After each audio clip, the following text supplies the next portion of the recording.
ሰላም ነው። ምን እንደምትወያዩም ባላውቅም ወንጌላዊ ኤርሚያስ በሚያገለግለው በየትኛውም አገልግሎት በአዲስ ኪዳን አስራት የሚባል ነገር የለም። በአዲስ ኪዳን የፍቅር ስጦታ በደስታ ነው። በየትኛውም አገልግሎት በሙሉ ቀኝ እጄን ነው የምሰጥ። ኢየሱስን መውደዴን መገለጫ ሆኖ ከታወቀ እግዚአብሔርን መውደዴን ኢየሱስን ሲሰብክ ሆነ ሲያገለግል ነፍሴ ያ ሐሴት ያደረገባት በሙሉ አቅሙና ኃይሉ ላገለገለ ሰው በሚያስፈልገው ነገር በሙሉ እግዚአብሔር ጤና ሰጥቶኝ ባርኮኝ የምሰራውን ነገር ባርኮኛል። በሚያስፈልገው ነገር ሁሉ ከጎንህ እቆማለሁ። ይህን ወቅ ስለ ገንዘብ አትጠይቅ። ኢየሱስን መውደዳችንን የመንግስቱ ማህበርተኛችን መገለጫ አስፈልጎ ከመጣ በጽድቅ ነው ምንልህ፣ ታገለግላለህ። እግዚአብሔር የሰጠንን እድል ወንድም ኢየሱስን እንደዚህ እያገለገልክ አንተ አትራብም። ይሄንን እነግርሃለሁ። አንተ የምታገለግልበትን ኢየሱስን የሚወድ በሙሉ ከኢየሱስ ጋር በስራው ሁሉ ይተባበራል። ይሄ በአደባባይ የምናወራው ነው እና አንዳች ነገር ስለ ገንዘብ አንተ ጽድቁን አገልግል፣ ኢየሱስን ስበክልን፣ ሳታመቻምች ለወገኔ ምናምን በማለት አይደለም። ስለዚህ በሚያስፈልግ ነገር በሙሉ ከሚገርም እናገለግልሃለን። ከዚህ በፊት ያለፍንባቸው አልፈናል፣ በድካም በስተት በሌላ እኛ ማህበርተኛችን አድማችን ሁሉ ከኢየሱስ ጋር ነው የምናድም።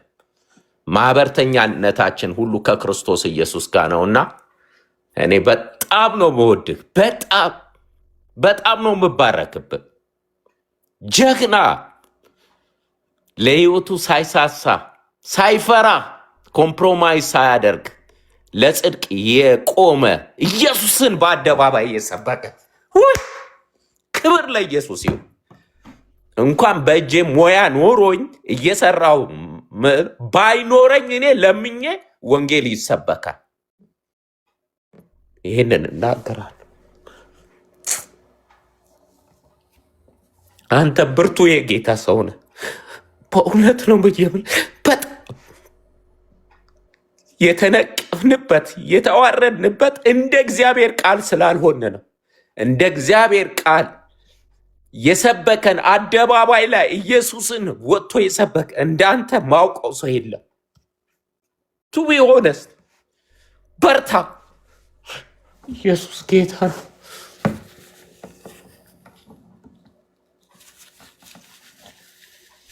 ተባረክ።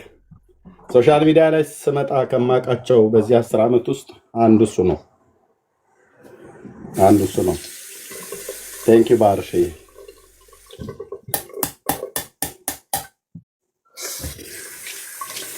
እነ ብሩኬን በቆንጆ ሁኔታ ነው የምንድራቸው።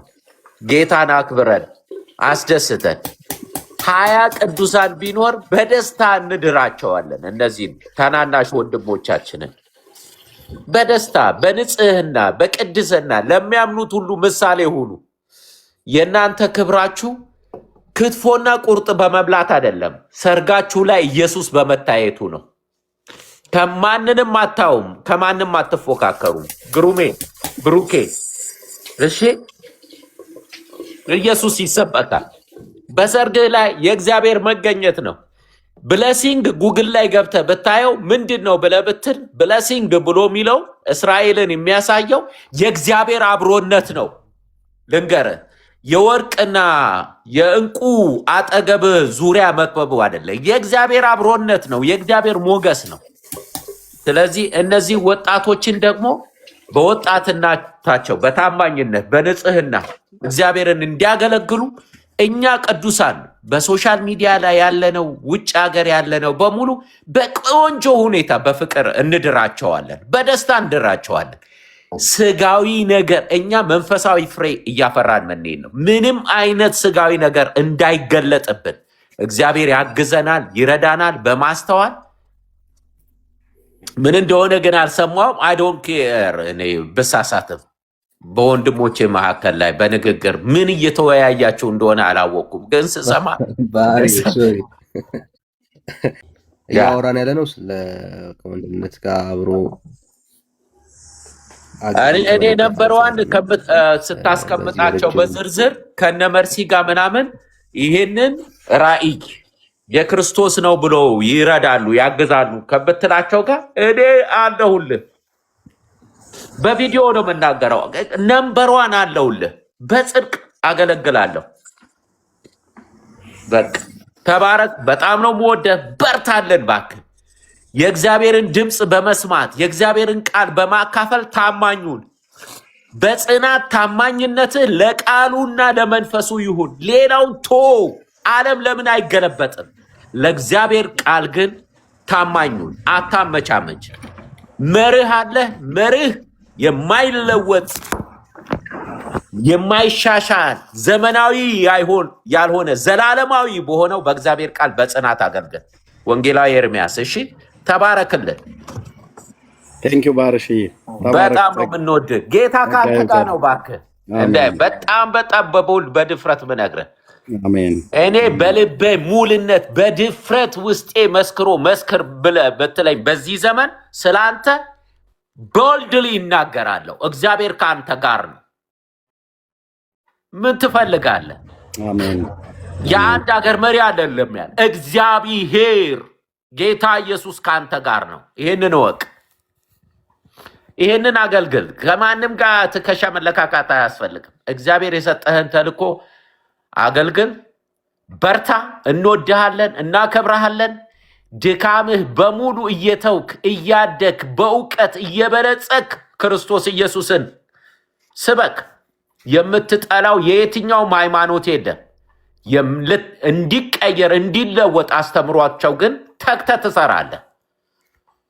ይሄ አለቀ። የምትጠላው የለም። የምትወስደው ህዝብና የተላከው ተልኮ ስላለ ነው። አለቀ።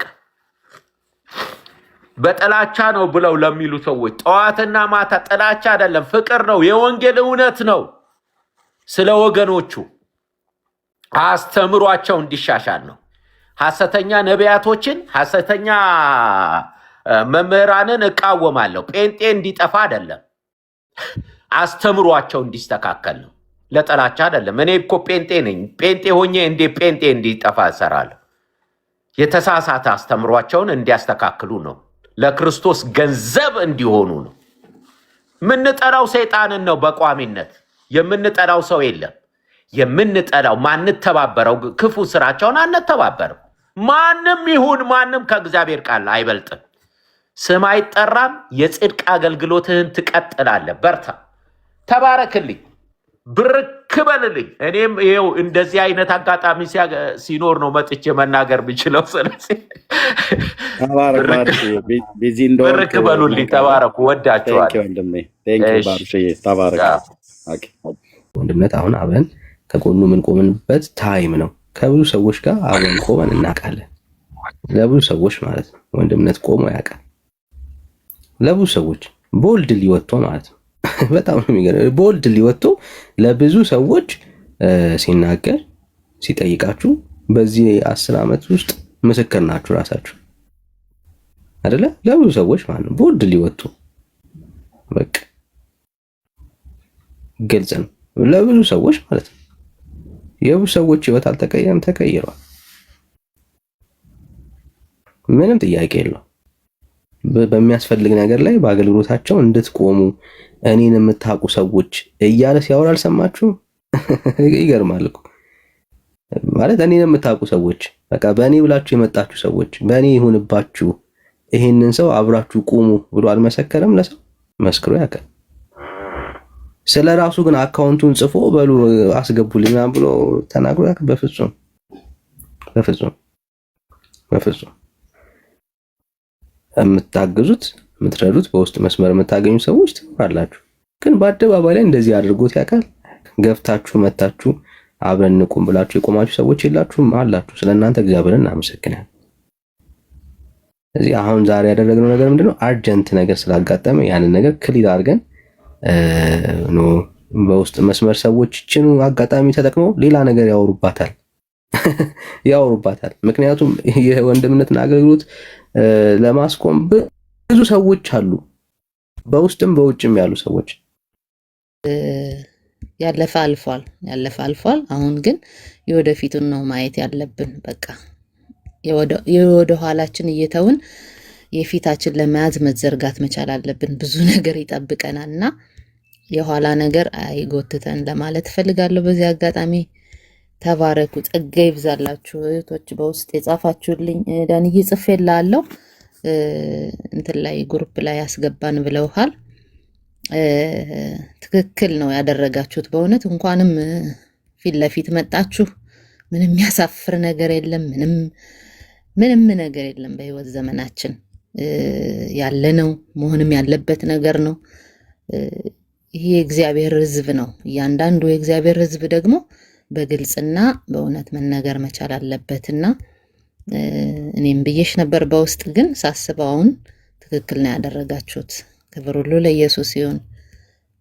አለን ለዚህ ወንጌል መቆም አለብን። ከአገልግሎቱ ጎን የቆማችሁ እግዚአብሔር የልባችሁን መሻት ደግሞ ምስቶኑ ያሰበላችሁን ሁሉ በቤታችሁ ላይ ይፈጸም። ተባረኩ። ስላላችሁ መልካም ልብ ማለት ነው። ጸጋ ኢትዮጵያ ነው የሚኖረው። እስኪ ጸጋ ባስታውሰኝ፣ የኤርሚን ሎጎ ቲሸርት የሰራ ከሆነ አይደል? አስታውሰኝ እስኪ እንዳልሳሳት ነው። በኤርሚ ሎጎ ልክ ነኝ? ልክ ነኝ አይደል? እሺ። የኤርሚ ሎጎ ቲሸርት ላይ አሰርቷል እና ያው ለኤርሚ መላክ ይፈልጋል። ኢትዮጵያ ውስጥ ነው ያለው። በአካል ጉዳተኞች ላይ የሚሰራ ክርስቲያን ወንድማችን ነው። ጌታ ዘመን ይባርክ። እጅግ በጣም ትልቅ ስራ እየሰራ ያለ ነው ኢትዮጵያ ውስጥ። ጸጋም ያው ቴሌብር ስለሚጠቀም እሱ እኔም ያው ከአገልግሎቱ ጎን መቆም ፈልጋለሁ ብሎ በቴሌብር 2000 ብር ልኳል። እኔ ደግሞ ወደ ዳኒ ንግድ ባንክ ደግሞ 2000 ብሩን ትራንስፈር አድርጌያለሁ ማለት ነው። ምንድነው ወንድምነት የሰማሁት? ጸጋም ማለት የአካል ጉዳተኛ ነው። እሱም ደግሞ በአካል ጉዳተኞች ላይ የሚሰራ ወንድም ነው።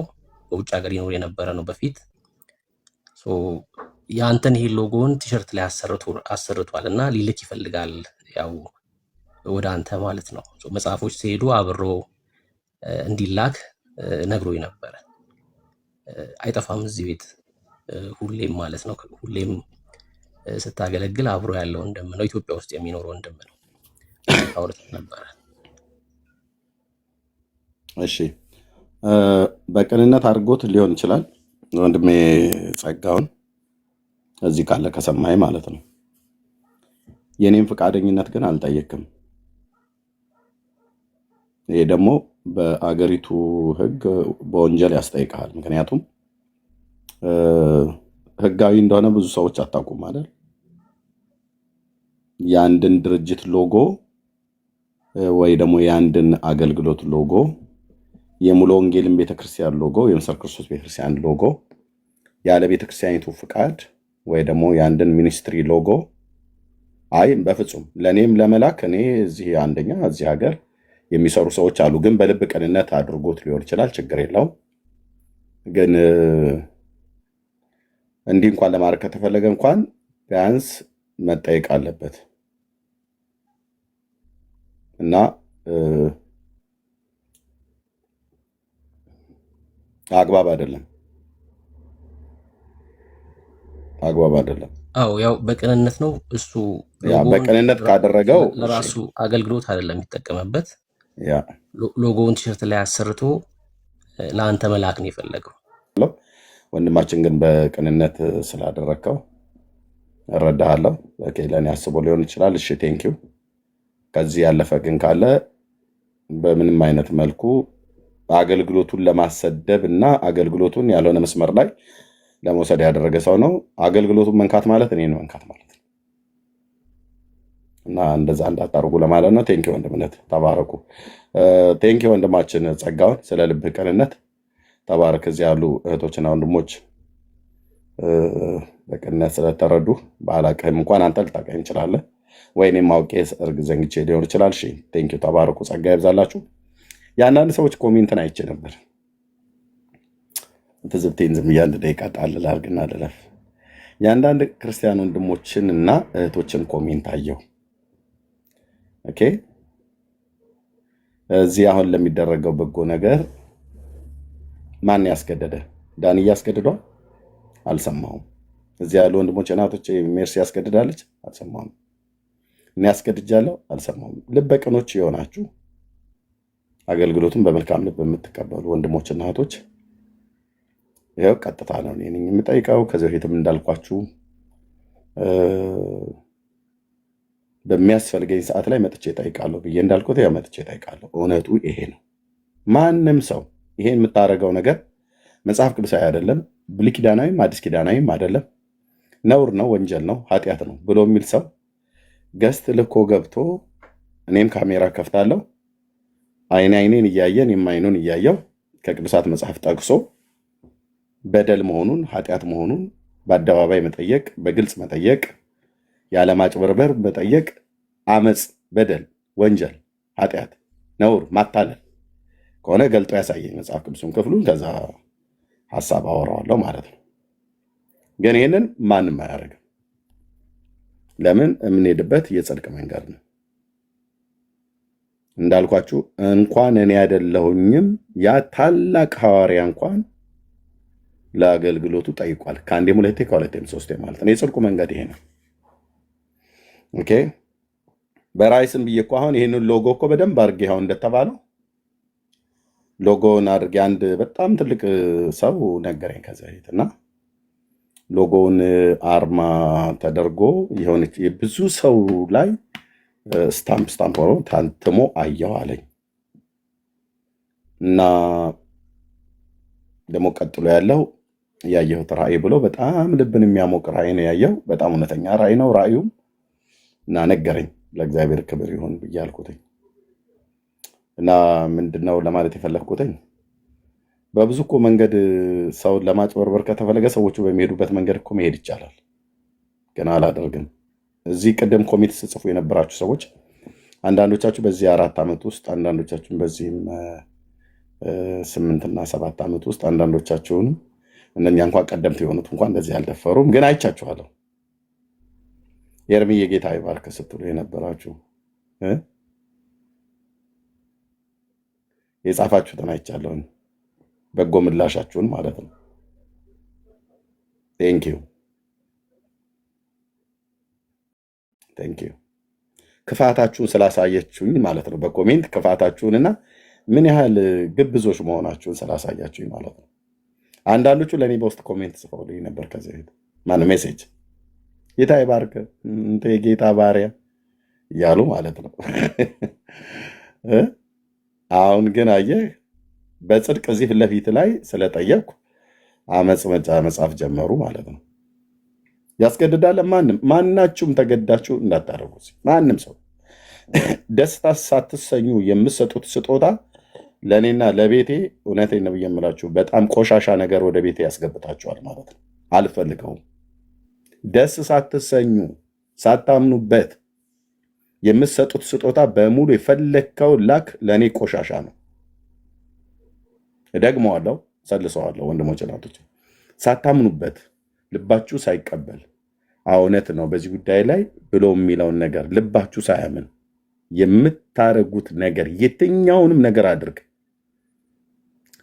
እንደው ራሱ የሰጣችሁት እንኳን ስጦታ ቢቀላቀልና አፉን አውጥቶ የእንትና ስጦታ ነኝ እኔ ብሎ ቢናገር አውጥቼ ቀጥታ ጋርቤጅ ነው የምጥለው። ቀጥታ አልኩ። ለምን እሺ አትልክም? ቀጥታ ጋርቤጅ ነው የምጥለው። እግዚአብሔር ጻድቅ ነው ብራዘር። የአመፃን ገንዘብ ወደ ህይወቴ አትጨምረው። የአመፃን ገንዘብ ወደ ህይወቴ ወደ አገልግሎቱ አትጨምረው። ቴንኪዩ። ስለዚህ በግልጽ ላይ የጠየቁትኝ እኔው ራሴ ነኝ። ይኸው በራሴ ቤት ከፍቼ ማለት ነው። አለቀ። እና ግን አየውኝ እህትየው ቅድም መሲ ብሎክ እያደረኩ ነበር ብላለች። አይፈቱም። ማንም አይፈታም። እና ተባረኩ። በጎ ምላሻችሁን እየሰጣችሁ ያላችሁ ወንድሞች እና እህቶች፣ እንግዲህ የሰው ህይወት በምድር ላይ ብርቱ ሰልፍ ነው ያለብን። ዘንድሮ በቤተ ክርስቲያን አቅጣጫ ያለውን ነገር ብዙ እንደዚህና እንደዛ ብለን ባንናገርም በምድር ዙሪያ ያለችውን የክርስቶስን ቤተክርስቲያን ነው እየተናገርኩ ያለሁት እንጂ እኔ ስላለሁበት ሎካል ቸርች አይደለም።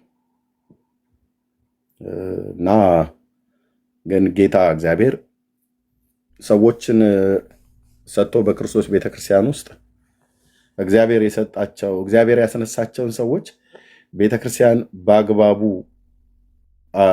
አላስተናገረችም ወይ በአግባቡ አልተቀበለቻቸውም። በጉድለታቸው ሙላት ለመሆን አብረው አልቆሙም ብሎ ለማለት ሩቅ መሄድ የለብንም። የብሉይ ኪዳንን ነቢያትና የአዲስ ኪዳንን ሐዋርያት ብቻ ማወቅ በቂ ነው።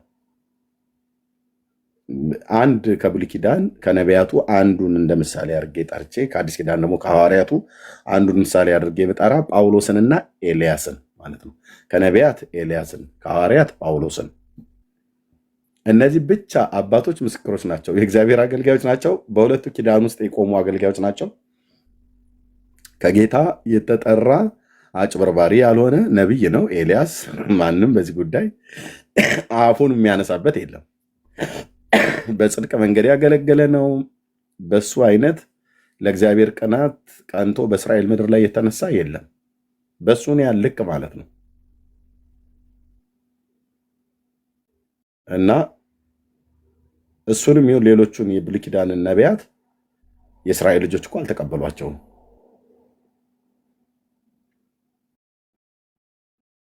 የእስራኤል ልጆች እኮ አላበሏቸውም፣ አላጠጧቸውም። እንደው አንዳንድ ቅን ሰዎች ያው ምንድነው በዘመናት መካከል እግዚአብሔር ራሱን ያለ ምስክር ስለማይተው ሰዎች አሉ። ልክ የሱናማይቷ አይነት ሴት ማለት ነው። የሱነም ወደ ሱነም ሲያልፍ ኤልሳ ማለት ነው።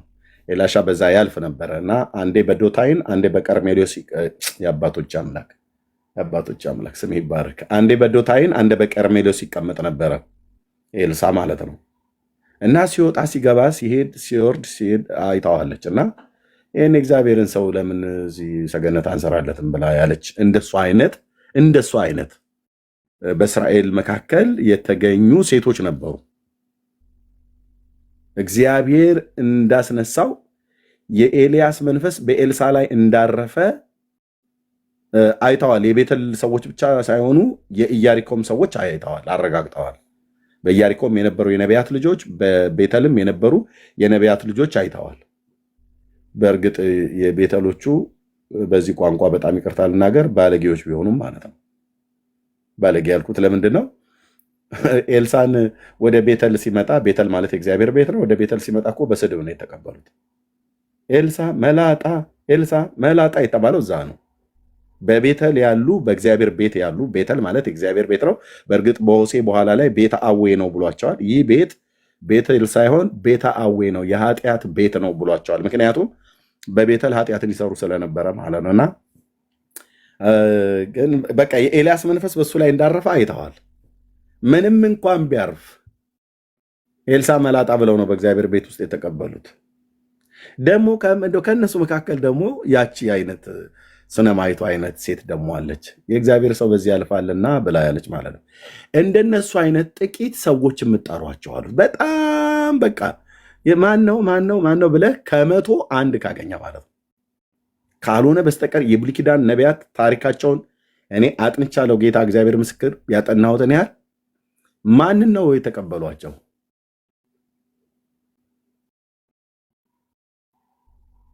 እስኪ ጥሩልኝ። ማንን ነው የተቀበሏቸው? እግዚአብሔር ነቢይ አድርጎ ሲያስነሳላቸው ለእስራኤል ሕዝብ ነው ያስነሳላቸው። በእግዚአብሔር ቃል ጽድቅን ያገለገሏቸውን አገልጋዮች አንዳቸውንም አልተቀበሉም። ለዚህ ነው ያንን ጉምቱ የብሉይ ኪዳን ነቢያት መካከል ኤልያስን የጠራሁት። ለምንድን ነው ይህንን ሰው የጠራሁት? እንደምታውቁት ጌታ ኢየሱስ ክርስቶስ በሉቃስ ወንጌል መጽሐፍ ምዕራፍ 4 ላይ ሲናገር በቅፍርናሆም በገዛ ሀገሩ እያገለገለ በነበረበት ሰዓት ላይ ወደ ቅፍርናሆም መጥቶ በዛ እያገለገለበት በነበረበት ሰዓት ላይ በምኩራብ ማለት ነው ነቢያትን አለመቀበል እሱን አልተቀበሉትም። ጌታን ስላልተቀበሉት ምን አለ ጌታ? በኤልያስ ዘመን በምድር ረሃብ ጸንቶ በነበረበት ጊዜ ከእስራኤል ብዙ መበለቶች አልነበሩም ወይ? ነቢዩስ ኤልያስ ከነሱ ወደ አንዲቱ ወደ ማን ተላከ አላቸው። አደገኛ ጥያቄ ነው የጠይቃቸው ጌታ ኢየሱስ። እስቲ እጃችሁን አውጡ አይነት ነገር ብሎ ማለት ነው። ነቢዩ ኤልያስ ከእስራኤል ብዙ መበለቶች አልነበሩም ወይ አላቸው። አዎ በጣም ብዙ መበለቶች፣ በሰሜኑ፣ በደቡቡ፣ በምስራቁ፣ በምዕራቡ በጣም ብዙ መበለቶች ነበሩ። ከነሱ ግን ወደ ማን የተላከው አላቸው። ምንም መልስ የለም። ወደ እንትና ነው እንትና ወይዘሮ እንትና የምትባለው እኮ አብልተዋለች የነቢዩ ኤልያስን ብሎ ለማለት አንድ እጇን የምታወጣ የእስራኤል መበለት የለችም። መበለት ብቻ አይደለም ባለትዳሮች የሚሆኑ ማለት መበለቶች ማለት ባሎቻቸው የሞቱባቸው አይነት ማለት ነው። በዚህ በሉቃስ ወንጌል መጽሐፍ ላይ ያለችዋ ጌታ ኢየሱስ ክርስቶስን ስለ ጌታ ስለ ኢየሱስ ክርስቶስ የፋኑኤል ሚስት የምትባለው እሷ መበለት ነበር ይችላል 70 ስንት ዓመት በመበለትነት የኖረች ባሎቻቸው የሞቱባቸው ሳያገቡ እየኖሩ ያሉ በጽድቅ እየኖሩ ያሉ መበለቶች ማለት ነው። በእስራኤል ብዙ መበለቶችም ብዙ ባለትዳሮችም ነበሩ። የገለአድ ቴስቢውን ነቢይ ግን ኤልያስን ማንም የተቀበለው የለም በረሃቡ ዘመን። ይሄ ጌታ ሰው ነው እስኪ ምናምን ነገር ብለው ያለው የለም። ይህንን ደግሞ የተናገረው ጌታ ኢየሱስ ነው። በኤልያስ ዘመን ረሃብ በምድር ጸንቶ በነበረበት ጊዜ አላቸው። ሉቃስ 4 ላይ ማለት እና ከእስራኤል መበለቶች ወደ ማን ነው? ወደ አንዲቱም አልተላከም ማለት። ለምን አላከውም ጌታ? የእስራኤል መበለቶች ይገሉሃል ብራዘር። እስራኤል ትገላለች። እግዚአብሔር ያስነሳው ነው ከተባለ መግደል ነው። እኔ አሁን ቤተክርስቲያን ውስጥ ልክ እንደዚሁ አይነት መንፈስ ስለማይ ነው ወንድሞች እናቶች፣ ጌታ ምስክር ከጥቂቶች በስተቀር ጥቂቶች አሉና ወደ ማንም አልተላከም አላቸው። ከዛ ደግሞ ከሶሪያ ውስጥ ከንዕማን በቀር በኤልሳ ዘመን ከለምጽ የተፈወሰ ማን ነበር አላቸው። ማንም። በታሪክ ውስጥ አንብበህ ታውቃለህ?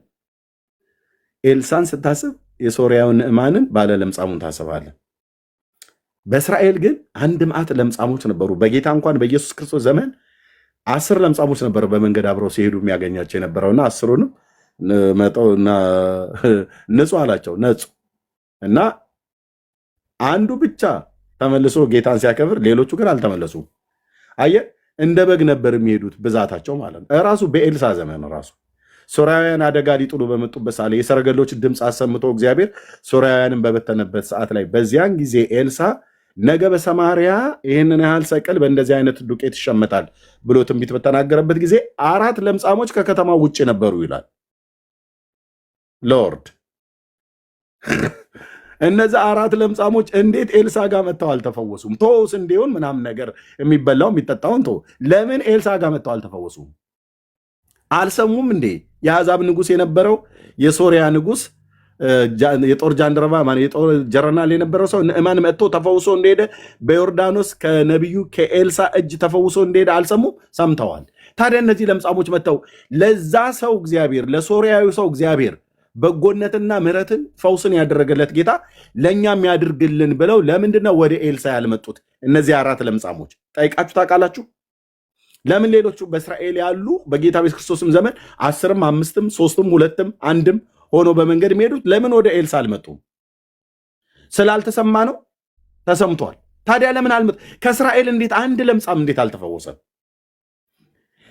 በእስራኤል ነቢይ የአሕዛብ ሰው ለምጹ ለቆት ሄዶ እንዴት በእስራኤል ነቢይ እስራኤላውያን ወገኖች እንዴት አልተፈወሱ? ምን ልነግራችሁ እንደሆነ አስቡ። ይንቃሉ።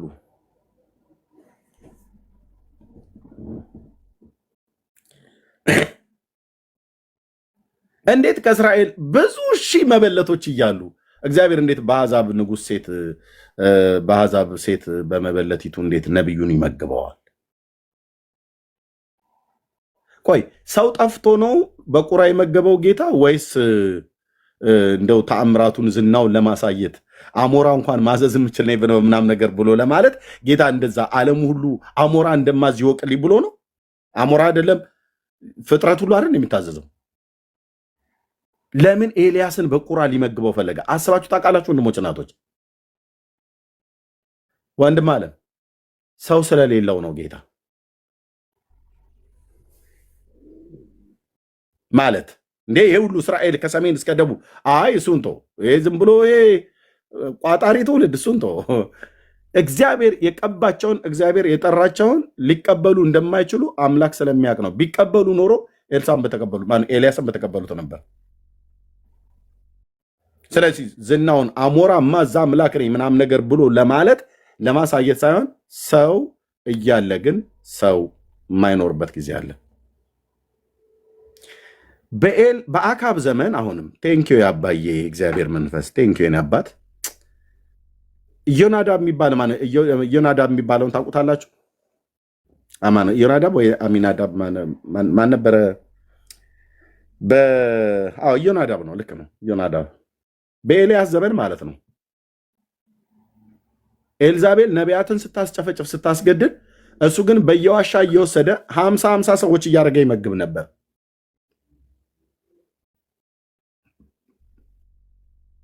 ኢዮናዳብ እሱ ነው። የናሚስ ልጅ እዩ ወደ ኢዝራኤል ሲሄድ ልብ ከልቤ ጋር ነው ብሎ ያለው ማለት ነው። አዎ ብሎ ሲለው ና ቀኝ እጅን ስጠኝ ሰረገላው ላይ ውጣ ብሎ ዛሬ ለጌታ መቅናቴን አሳያለሁ ብሎ አለው ይላል። ይሄ ሰው ነው ማነው? ይሄ ሰው ነው እየወሰደ 50 እያደረገ እየመገመ ነው። በየዋሻው በየጥሻው በየሸለቆ በየጉራጉሩ አብዲዩ ነው። ኦኬ ዮናዳብ ወይ አብዲዩ እንታታበኛል። አብዲዩ ቴንኪው። እሱ ሰው ማለት ነው የእግዚአብሔርን ነቢያት እና አገልጋዮችን ይመግብ የነበረ ይደብቅ የነበረ ከሰይፍ እንዲያመልጡ ከግድያ እንዲያመልጡ ወስዶ ይደብቃቸው የነበረ አንድ ሰው። እንደዚህ አንድ ሰው አይጠፉም። ብሩካን የሆኑ ማለት ነው። አሁን እንኳን በዚህ ዘመን እኔ ብዙዎች አሉ። ጌታ እግዚአብሔር ይባርካችሁ። እና ጌታ ለምን ግን ይህንን አነሳባቸው? ይህ እኮ ለእነሱ እኮ በጣም እኮ እፍረት እኮ ነው በእውነት። ሉቃስ ወንጌል ላይ እሱ እያገለገለ እያለ በቅፍርናሆም ስላልተቀበሉት ይህን እኮ አለመቀበል የጀመራችሁት በእኔ አይደለም ነው። ታዲያ በኤልያስም ዘመን እኮ ይህንኑ አድርጋችሁታል። ረሃብ በምድር ጸንቶ በነበረበት ሰዓት ላይ ከእስራኤል እኮ ብዙ መበለቶች ነበሩ። ነቢዩ ኤልያስ ግን ከእነሱ ወደ አንዲቱም አልተላከም ይላል። ለምን አልተላከም? እንደማያበሉት ስለሚያውቅ ጌታ። አያሳዝንም? ወገንህ በሌላ ሰው ሲመገም ማለት ነው። አሁን ኤልያስን የሲዶና ሰራብታ ሀገር ያለችዋ በሲዶና ሰራብታ ያለች ሴት መገበችው ተብሎ ሲባል ለአንድ ለእስራኤላዊ ምን ይሰማል? ይኸው ይላሉ እስካሁን ድረስ ኤልያው ነቢይ ኤልያው ነቢይ ይላሉ። እስካሁን ድረስ ያውቁታል፣ በታሪክ ውስጥ ያውቁታል። ግን ኤልያው ነቢይን ከእስራኤል ቁራሽ እንጀራ የሰጠው የለም። ይሄ የሚያሳየው የብሉይ ኪዳን ነቢያት ሙሉ በሙሉ ይወክላል። በጽድቅ የሚያገለግሉ ሰዎችን የእግዚአብሔር ሰዎች አልተቀበሏቸውም። ብሉይ ኪዳን ላይ ኤልያስ፣ አዲስ ኪዳን ላይ ቅዱስ ጳውሎስ።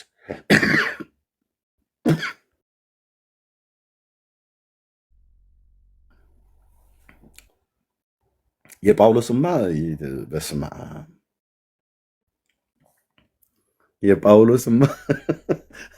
የጳውሎስማ ቆሮንቶስን ብቻ ስታነባ አንደኛ ቆሮንቶስ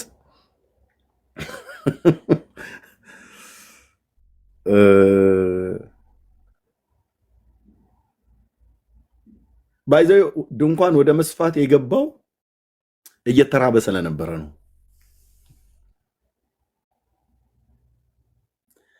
ጳውሎስ ድንኳን ሰፊ ድንኳን እየሰፉ ነበረ የሚያገለግሉት የድሮ አገልጋዮች ይላሉ የአሁኑ ዘመኖች። ስትለው ጳውሎስ ና ስራ ጠል እኮ አልነበረም። ወንድሜ እኔ በጣም ብዙ ሰነፎች አሉ። በጣም ስራ ጠል የሆኑ ሰነፎች የሆኑ ሰዎች አሉ። ባለሁበት ሀገር ሳልሞክር ቀርቶ እንዳይመስል 9 ጊዜ እኔ ስራ አፕላይ አድርጌያለሁ ከሚስቴ ጋር። ያንን አድርጌ ግን መተን በሌሊት በጌታ ፊት ጸልዬ ስንተኛ እግዚአብሔር በህልም የሚናገረኝ ሌላ ነው። ደግሞ አስቀድሞም የተናገረኝ ስላለ ማለት ነው።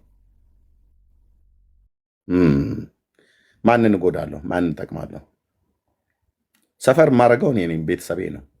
እዚህ ውስጥ ማንም ሰው በዚህ ጉዳይ አብሮ ሊጎዳ የሚችል የለም። ስነግራችሁ መሜ ሊገባችሁ ይገባል።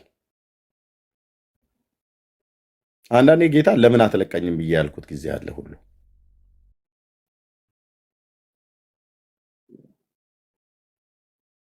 ግን ደግሞ አይልቀቀኝ ጌታዬ።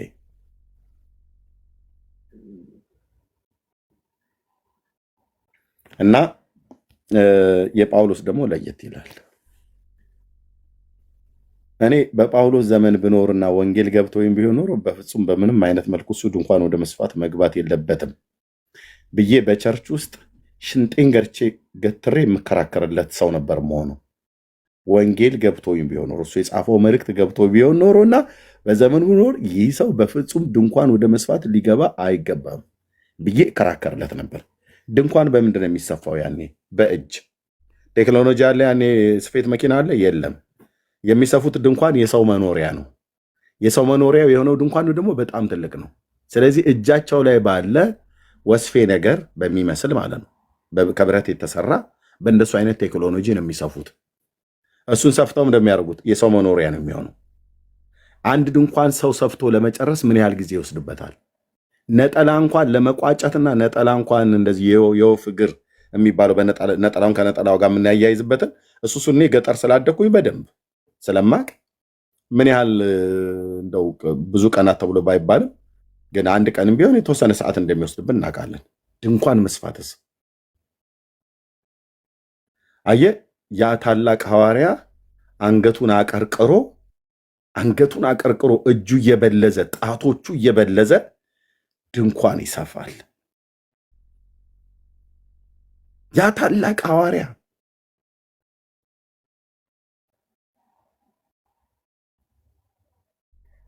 ለምን ድንኳን ወደ መስፋት ገባ? የክርስቶስ ቤተክርስቲያን አንሰጥም ነው ያለችው። መረጃ ኤርምያስ 1 ቆሮንቶስን ብቻ አንብበው። አንሰጥህም ነው ያሉት። ለአንተ አይገባህም ነው ያሉት። ለምን? የመጀመሪያው አይገባህም ብለው ሲሉ ሐዋርያ አይደለህም ነው ያሉት። ባይዘው ጳውሎስ ሐዋርያ አይደለም የተባለው በቸርች ነው እንጂ በውጪ ባሉት በማያምኑት ዘንድ አይደለም። በቸርች ነው። አንተ ሐዋርያ አይደለህም ነው ያሉት። ሐዋርያ አይደለህም ደግሞ ብለው ያሉት ሰዎች በጣም የሚገርማችሁ እራሱ በወንጌል ስብከት መስክሮ ወደ ጌታ መንግስት ያመጣቸው ሰዎች ናቸው ሐዋርያ አይደለም ያሉት። በጌታ በኢየሱስ ክርስቶስ በራሱ እጅ የተጠመቁ በራሱ እጅ ጌታ ከድቅድቅ ጨለማ ያወጣቸው ሰዎች እነሱ ሰዎች ናቸው ተገልብጠውበት አንተ ሐዋርያ አይደለህም ያሉት። እና አሁን እኔ እነኚህ ሰዎች አሁን ከታች የጻፉ ሰዎች ትናንት ወዲያ ከወርና ከሳምንት በፊት ኤርምዬ ጌታ ይባርክ የኛ አባት የኛ እናት ምናምን ብሎ ሲል ነበር። አሁን ምን እየጻፉ እንዳለ እያየን ነው። ችግር የለውም። እኔ ብራዘር የፈለግከውን ጻፍ። በሙሉ ለምን አትጽፉም? እዚህ ያላችሁ እኔ ክፋትን እንኳን ብጽፉ ምንም ይኸው የጽድቁ መንገድ ይሄ ነው፣ ፊት ለፊት ማለት ነው። ግን ደግሞ የተባረካችሁ እግዚአብሔር ወንዶችና ሴቶች ልጆች አላችሁ።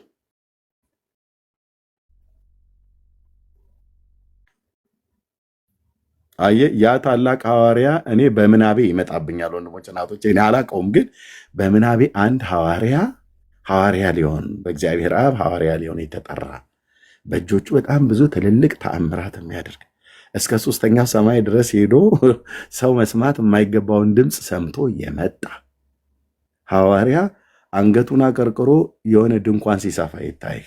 ለምን? ቤተ ክርስቲያን ገንዘብ አልሰጥ ብላ። ለምን? አንተ ሐዋርያ አይደለህም ብለው።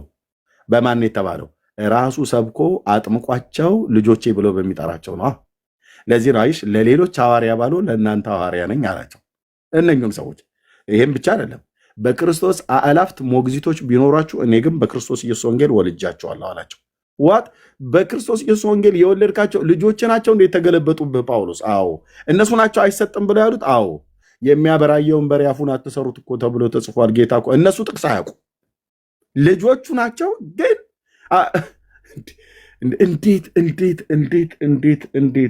እንዴት እኮ አይነት ወንድሞቼ ይቅርታ አድርጉልኝ፣ እንዴት አይነት ስድነት እኮ እንደነበረ በክርስቶስ ቤተክርስቲያን ውስጥ ቆሮንቶስን ማየት ብቻ በቂ ነው። እኔ ይህንን ስድነት ነው ብዬ ምለው። ለሚመረምሩኝ መልሴ ይሄ ነው ብሎ አላቸው። መርምረውት ቁጭ ብለው ተጠራርተው መረመሩት ጳውሎስን።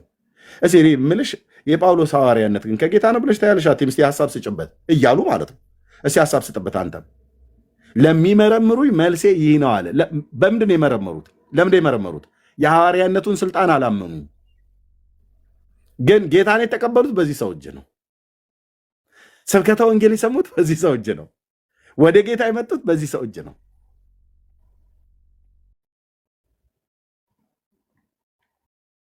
ያዝኑልኛል ብሎ ያልነገራቸው ነገር የለም። እናንተ ትጠግባላችሁ፣ እኛን እስካሁን ድረስ እንራባለን ብሎ ለቆሮንቶሳውያን ነው የጻፈው።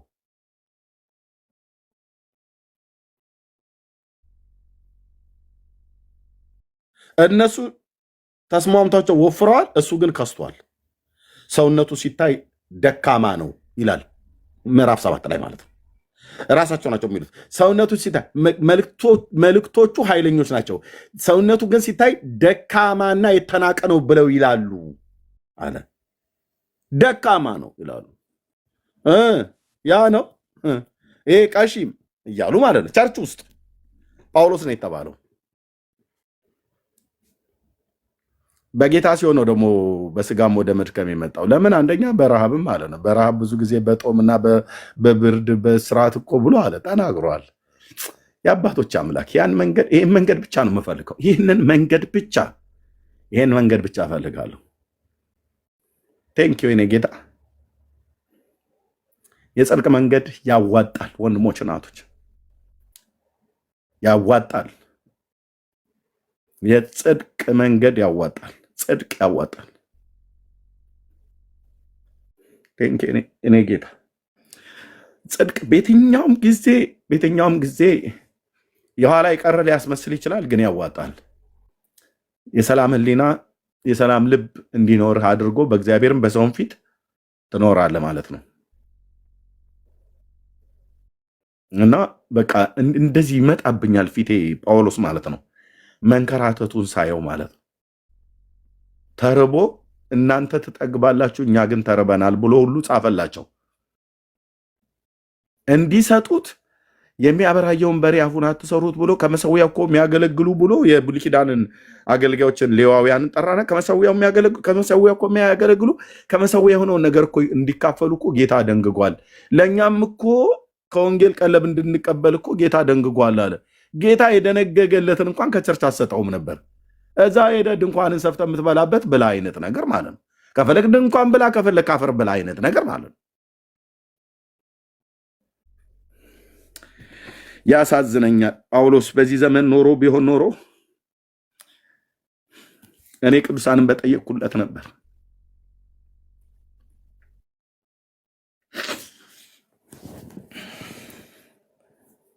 በእውነት በጣም ውስጤን ከሚያመኝ የመጽሐፍ ቅዱስ ክፍል አንዱ ስደርስ ጌታ ላይ እንኳን እንደዚህ አላደረጉትም። የተባረኩ ነበሩ። የኢየሩሳሌምና የገሊላ ሴቶች የተባረኩ ነበር። ሳይጠይቃቸው ጌታ ኢየሱስ መጥተው በገንዘባቸው ያገለግሉት ነበር። ጳውሎስን ያገለገለው ማንም የለም። ማንም ኤልያስን ያገለገለው ማንም አልነበረም። እነዚህን ቅቡዓን አባቶቼ እንደዚህ የሚመስሉ ምስክሮች አሉ ከበስተኋላ። ሰው ካልተናገረ በስተቀር ጥቂቶች ካልሆኑ በስተቀር ማን ይረዳል? እኔ ጌታን ለማገልገል የምትፈልጉ ሰዎች በጽድቅ የምታገለግሉ ከሆነ ማንም ዞር ብሎ ሊያይህ አይችልም። ግን ከሰማይ ግን እግዚአብሔር አለ። እግዚአብሔር ግን ጻድቅ ነው እና በቃ ጭቅጭቁን አየሁትም። ጳውሎስ እዛ ሐዋርያ ነው አይደለም ለሚመረምሩ ብሎ ስላለ ስንት ጊዜ እንደመረመሩት፣ ስንት ቀን እንደመረመሩት፣ ስንት ወራት እንደፈጀባቸው፣ ለስንት ዓመታት እንደተጨቃጨቃቸው ባላቅም ግን ተመርምሯል። በቆሮንቶስ አማኞች የተመረመረው። ሌሎቹ ግን የሚሰፈርላቸው ነበሩ። አላፍ ሞግዚቶቹን ይሰፍሩላቸዋል።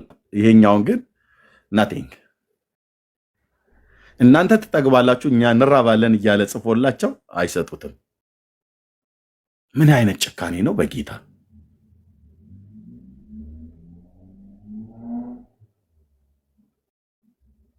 እኛ ግን እንራባለን አለ እና ጻፋየ። አሁን እኛ የእሱን ረሃብ እኮ እያነበብን እኮ ነው የምንጽናናው። ደስ ምን ይለን ተማርንበት ብለን የምንለው። አጭበርባሪዎችን ያኔ ይረዳሉ። እነ ጳውሎስን ግን ታውቃላችሁ፣ ሮም ላይ ሲሄድ ሮሜ ከተማ ውስጥ 3 ዓመት ቤት ተከራይቶ ይኖር ነበር። ከየት አምጥቶ እርግጠኛ ነኝ ከይሁዲ ወደ ክርስትና እምነት የገቡ በሮሜ የኖሩ የነበሩ ቅዱሳን እነሱ ናቸው ሰፖርት ያደረጉት አንዳንዶች ማለት ነው። ይህን ሰፍር ቤተሰቦች ተብለው የተባሉቱ እነሱ ናቸው።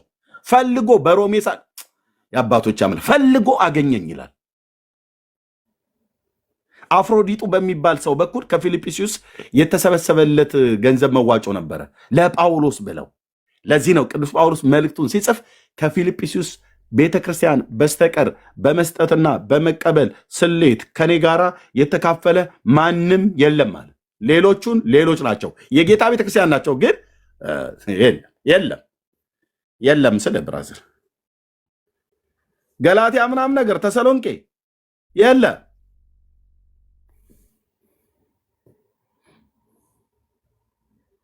ለሐዋርያው ያደረኩ ቆላስያስ አፏን አታነሳም። ቆሮንቶስ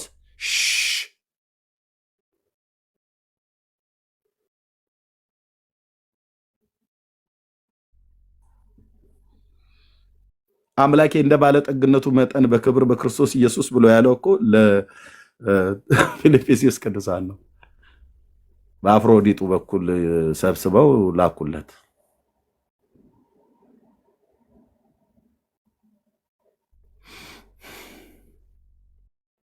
ግለሰቦች ናቸው ያገለገሏቸው። አይገርም?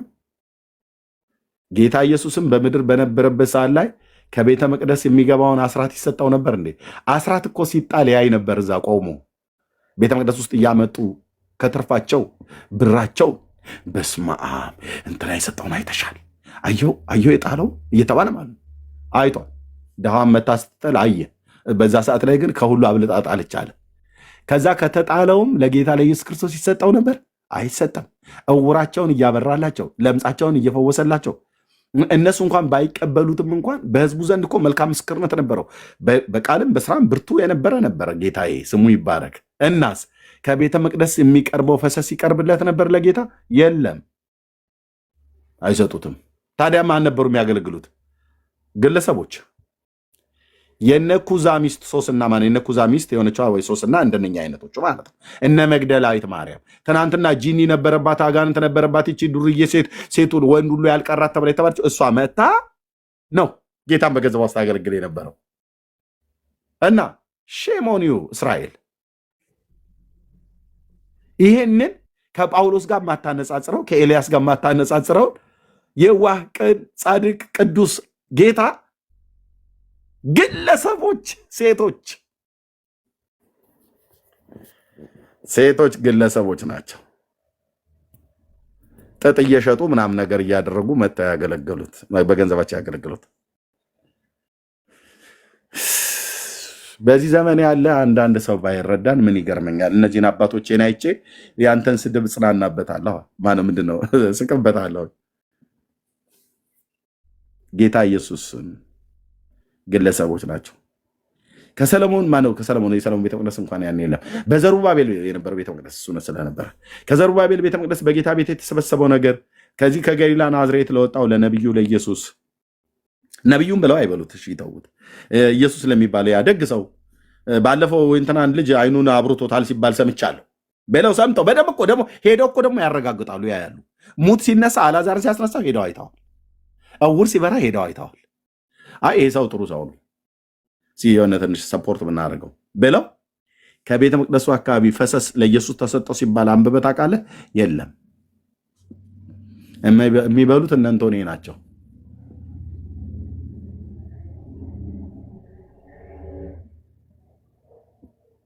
ቆሮንቶሳውያን ብለህ ብትላቸው ልክ እንደዚሁ ማለት ነው።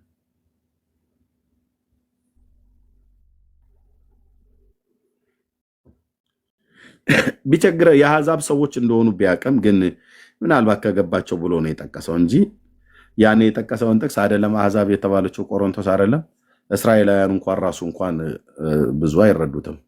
ከመሰዊያው የሚያገለግሉ ማለት በብሉይ ኪዳን መሰዊያ ላይ የሚታረዱ እንስሶች የሚቀርብ የእህል ቁርባን ዋቴቨር የሚባል የደህንነትም የኃጢአትም ተብሎ የተባለው የኃጢአቱን አይበሉትም። በእርግጥ የሚበሉና የማይበሉ መስዋዕቶች አሉ የተፈቀደላቸው ማለት ነው። ግን ከጥቂቱ በስተቀር አብዛኛውን ይበሉታል። ሌዋውያን ካህናት እንዲበሉቱ ጌታ ከነ ቤተሰቦቻቸው ከነ ልጆቻቸው ከነ ሚስቶቻቸው እንዲበሉ አዟል። እንዲበሉ መብት አላቸው። ዕብራውያን 13:10 ላይ ያለውን ብቻ እንዲበሉ ግን አልተፈቀደም። እሱ ለኃጢአት የሚቀርብ መስዋዕት ስለሆነ ማለት ነው። ደማቸው ወደ ቅድስተ ቅዱሳን ይገባና ስጋቸው ግን ከሰፈር ውጭ ይቃጠላል ይላል። እሱ የመቃጠል ስለሆነ አይበላም። እሱን ነው እንዲበሉ አልተፈቀደላቸውም የተባለው። ኦርቶዶክሳውያን ክፍል ጠቅሰው መሰዊያ ያለን ብሏል ብሎ የነሱን ታቦት ብሎ የሚሉትን ክፍል የሚጠቅሱት ነው። ይሄ ክፍል ኦርቶዶክስ አሁን መስዋዕት ብላ እንደምታቀርበው የተጠቀሰ ክፍል አይደለም። የብሉይ ኪዳኑን ነው የሚናገረው። ለዕብራውያን አማኞች ነው እየተናገረ ያለው። ካልገባህ ናገባና ብሉይ ኪዳንን በደንብ እናስተምርህ። አዲስ ኪዳን ላይ እንኳን ሲጠቀስ ኮት አድርጎት አምጥቶ ጳውሎስ ሲጠቅሰው የዕብራውያን ጸሐፊ ሲጠቅሰው በምን ፐርፐዝ እንደጠቀሰው ከምን ጋር አገናኝቶ እንደጠቀሰው ቃሉ ምን እያለ እንዳለ ሊገባን ይገባል። ግን እሱኛውን ክፍል ላይ የሚቀርብ ለኃጢአት ስርየት የሚቀርቡ አሉ። እነሱ ስጋቸው ከሰፈር ውጭ ነው የሚቃጠለው፣ አይበላም። ሌዋውያን አይበሉትም። ያ ለኃጢአት የሚታረደውን እንስሳ ስጋው ይቃጠላል ከሰፈር ውጭ እንጂ አይበላም። ከዛ ውጭ ያለውን ግን አብዛኛው ይበሉታል።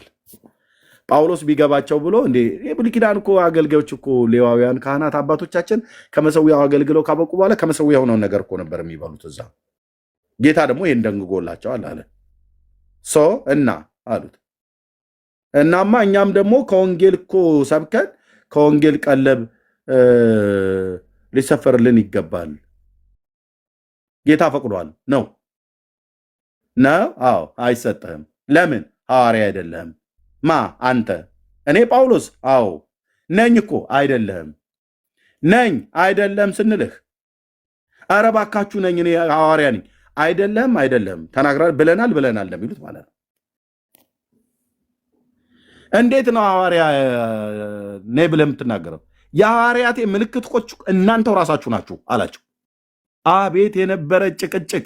አሁን እኛ በዚህ በሜሴጅ በደብዳቤ መልክ ተጽፎ እኮ ነው እንጂ ጭቅጭቁ የነበረው። ስንቱ አይኑን አጉረጥርጦበታል፣ ስንቱን አይኑን አፍጥጦበታል። ቆሮንቶስ ውስጥ ያሉ ሴቶች፣ ወንዶች፣ የእግዚአብሔር ልጆች ለእኛ በደብዳቤ ስለተጻፈ ነው። በፊልም ብታደርገው የነበረው ጭቅጭቅ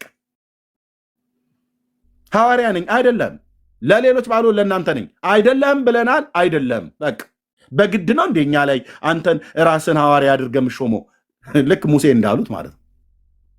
በእኛ ላይ ፈራጅና እንትን ሹም ማን አደረገህ ብለው እንዳሉት በግድ ነው እንዴ ጳውሎስ? አይ በግድ አይደለም፣ እኔ ሐዋርያ ነኝ። ለማ ለእናንተ። እኛ እኮ ሐዋርያ አይደለም እኮ እያልን እየነገርንህ ነው። አይገባም እንደ አንተ አማርኛ? ይገባኛል። እኔ ግን ሐዋርያ ነኝ። በድርቅና ድርቅና አይደለም። ኢየሱስ ክርስቶስን ከሙታን ባስነሳው በእግዚአብሔር አብ ሐዋርያ ሊሆን ተጠርቻለሁ። ታዲያ የማን ሐዋርያ ነኝ? ለሌሎች ሐዋርያ ባሉ ለራሳችሁ እናንተ ሐዋርያችን አይደለም ብላችሁ ለምትመረምሩኝ ለእናንተ ግን ሐዋርያ ነኝ። ሐዋርያ ብቻ አይደለም አባትም ነኝ። በወንጌል ወልጃችኋለሁ። ልጆቹ ናቸው እንዴ ከአባታቸው ጋር እንደዚህ የሚታገሉት? አዎ ትናንትና መጥታ ተጠምቃ ጳውሎስን ስለ ኢየሱስ ልትነግረው ማለት ነው። በሱ እጅ ተጠምቀው ኦርቶዶክስ ቆሮንቶስ እኮ ጌታ ከረዳክ ራስ ምታት ናት።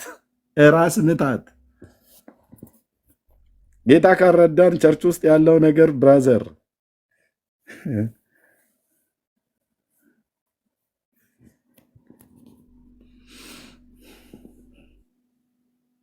በጳውሎስ ሕይወት ውስጥ እስቲ አሁን ጥራ ብለህ ብትል ታዲያ ማን ትጠራለህ? ቆይ ይሄ የለም። ጳውሎስ አሁን ወደ ጌታ ሄዷል። በጳውሎስ አገልግሎት ውስጥ ኦኬ፣ በግለሰብ ደረጃ ማን ነበሩ ይህንን ታላቅ ሐዋርያ የደገፉት? ማናቸው? እስቲ ማናቸው እንጥራቸው ብለን ስንጠራ ጣት አይሞሉ። በኢየሱስ ክርስቶስ አሁን እኛ ብንል እኔ በዘመኑ ብኖር ኖሮ የወር ደመወዜን ነበር የምሰጠው፣ በቋሚነት ነበር ማገለግል የነበረ ኤርሚሻ ምናምን ብለን ልንል እንችላለን። እንጥራ ግን በዚያ ዘመን ሰው ስላልነበረ እንዴ ነበረ አብረውት። እሺ በአገልግሎቱ ከእሱ ጋር የቆሙ እስቲ ቤተሰቦች እንጥራ፣ ግለሰቦች ስንት አለ? ቀጥታ ፋይናንስን በተመለከተ የረዱት ብለን አቂላና ጵርስቅላ ባልና ሚስት አብረውት፣ እነሱም ድንኳን ይሰፉ ነበር። ሮሜ የነበሩ ናቸው፣ ግን የእስራኤል ዝርያ ያላቸው ሰዎች ናቸው። ከዛስ የዮሴፍር ቤተሰቦች አለቀ በቃ። ወደ ቤት ተበተን ብራዘርዬ። የእግዚአብሔር ሕዝብ እግዚአብሔር ካረዳው በስተቀር ገንዘብ ጋር ሲመጣ ነው ይላል። ጌታ ይባርክህ፣ ጌታ ይመስገን፣ ሃሌሉያ ብቻ ብሎ ባፍ ይደልላል። ለሌቦቹ ይቆርሳል፣ ለጻድቅን ግን ሁለት ብቻ። ኤርሚያስ ሌላ ቤተሰብ ካለ ነገሩኝ እናንተ ጨምሩበት። የዮሴፍር ቤተሰቦችና የአቂላና ጵርስቅላ ባልና ሚስቱ እነሱም አብረው ድንኳን ይሰፉ ነበር። እነሱ ድንኳን ሰራተኞች ስለነበሩ አብሯቸው ነበር። አቀርቅሮ አብሮ ይሰፋ ነበር። እሺ አቂላ እንዴት ነበር የትናንትናው አገልግሎት እየተባሉ ማለት ነው። ጳውሎስ ይሰፋል። ቸርች ውስጥ ግን ታጥቦ ታጥኖ አይኑን በጨው የታጠበ ለሐዋርያነት ያልጠራው ቆሮንቶስ ቤተክርስቲያን ላይ ይሰጧቸዋል። ቃል በቃል የተጻፈው ሞግዚቶች ብሎ ያላቸው ጳውሎስ ማለት ነው። ለእነሱ ይሰጧቸዋል። እኔ ጳውሎስ ድንኳን ነው። አይ ሊዲያ አይደለችም። ሊዲያ በአገልግሎት ነው ያገለገላት። ሐር ሻጭ ነች እሷ በአገልግሎት ነው የተገናኙት። ኦኬ የለም መልእክቱ ላይ ሰላም በሉልኝ ብሎ ሲል በቃ በአገልግሎት ይረዱኝ ነበረ ብሎ ያላቸው ጥቂቶች ናቸው። እርዳታው በእርግጥ ከፋይናንስ አቅጣጫ ብቻም ሳይሆን በሌላም አቅጣጫ ቢሆንም ማለት ነው። በቸርች ደረጃስ የፊልጵስዩስ ቤተክርስቲያን ብቻ። የሜቄዶንያን አብያተ ክርስቲያናት አንዴ በኢየሩሳሌም ለነበረው ነው የገንዘብ መዋጮ እንዲያደርጉ የጠየቃቸው። አይ ቲንክ ተሰሎንቄም አንዴ ተካፍላለች ይመስለኛል። ልካችሁልኛል ብሏቸዋል። ከዛስ ይሄ ሁሉ ቸርች ጴርጋሞን፣ ቲያጥሮን፣ ሎዶቅያ፣ አኪያ የት ናቸው ያሉት? ፊልጵስዩስ፣ ቆላስያስ፣ ሮም ራሷን ጨምሮ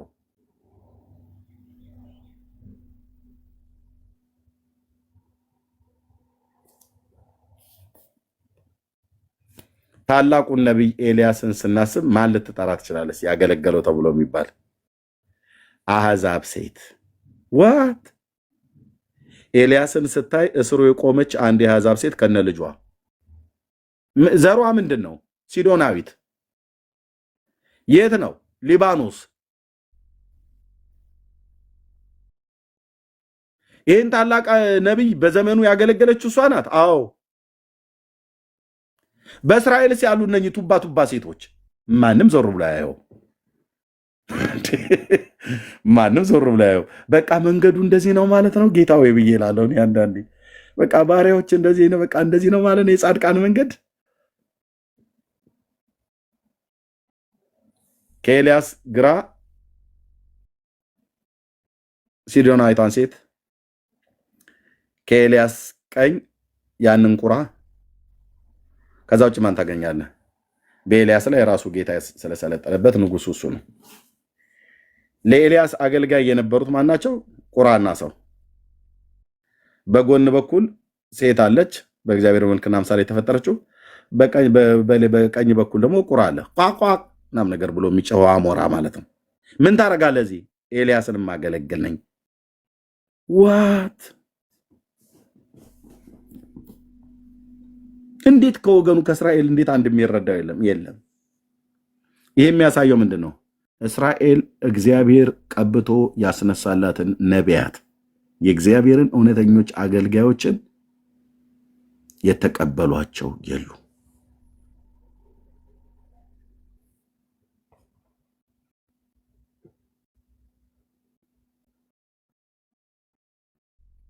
ኤርምያስ ከተማይቱ እስክትያዝ ድረስ ኢየሩሳሌም እስከተቃጠለችበት ድረስ በወህኒ ተጥሎ ቁራሽ እንጀራ ቂጣ ብቻ ይሰጠው ነበረ።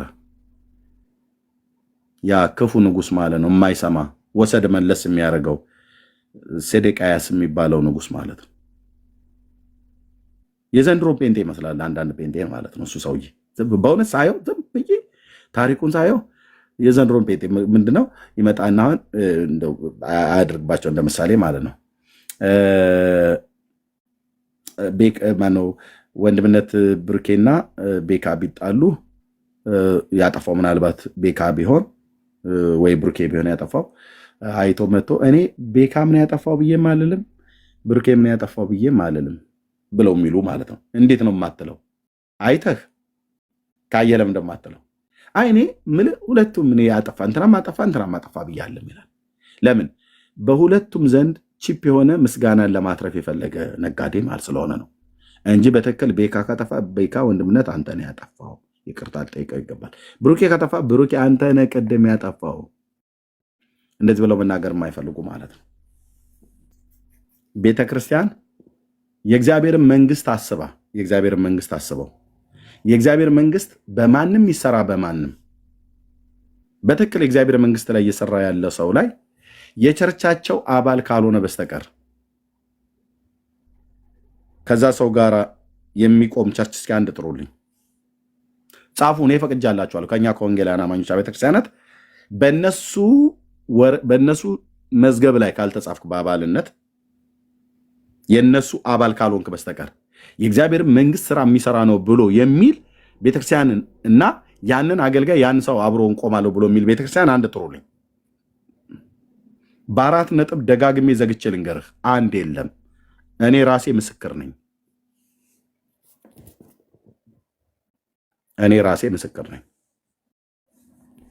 በዚህ 27 ዓመት ውስጥ ማለት ነው።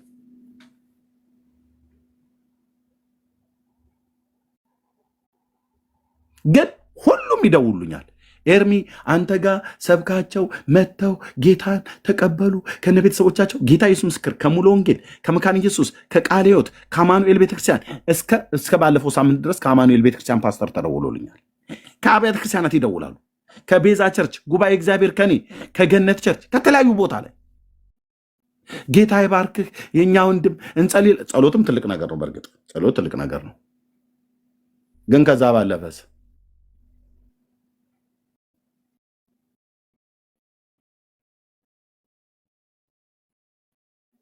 የለም።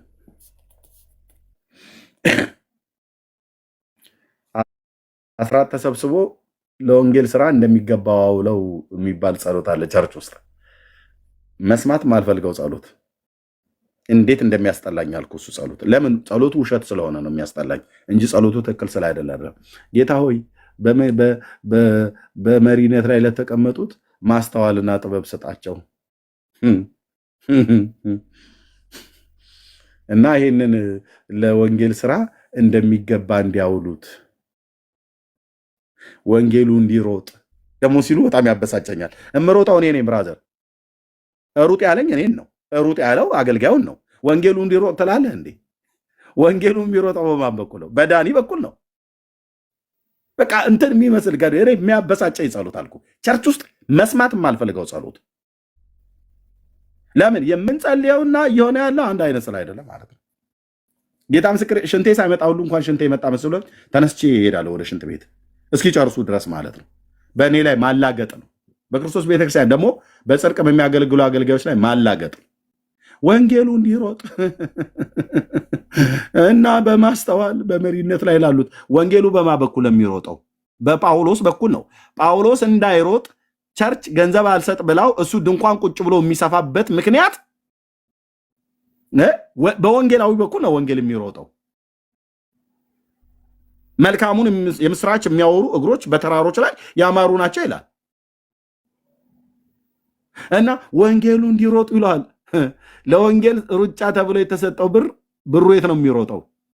ከኢትዮጵያ ንግድ ባንክ ወደ ኦሮሚያ ንግድ ባንክ፣ ወደ ኦሮሚያ ባንክ፣ ከኦሮሚያ ባንክ ወደ ዳሸን ባንክ፣ ከዳሸን ባንክ ወደ ዘመን ባንክ ነው የሚሮጠው። እኛ ሴት ነው የምንሯሯጠው እዛው ቸርች ውስጥ መሄድ እየፈለግን ማገልገል እየፈለግን ወተን ለገጠሩ የተለያየ አካባቢ ላይ ሄደን ለማገልገል ምን የለም እንትን ፋይናንስ የለም ይለዋል።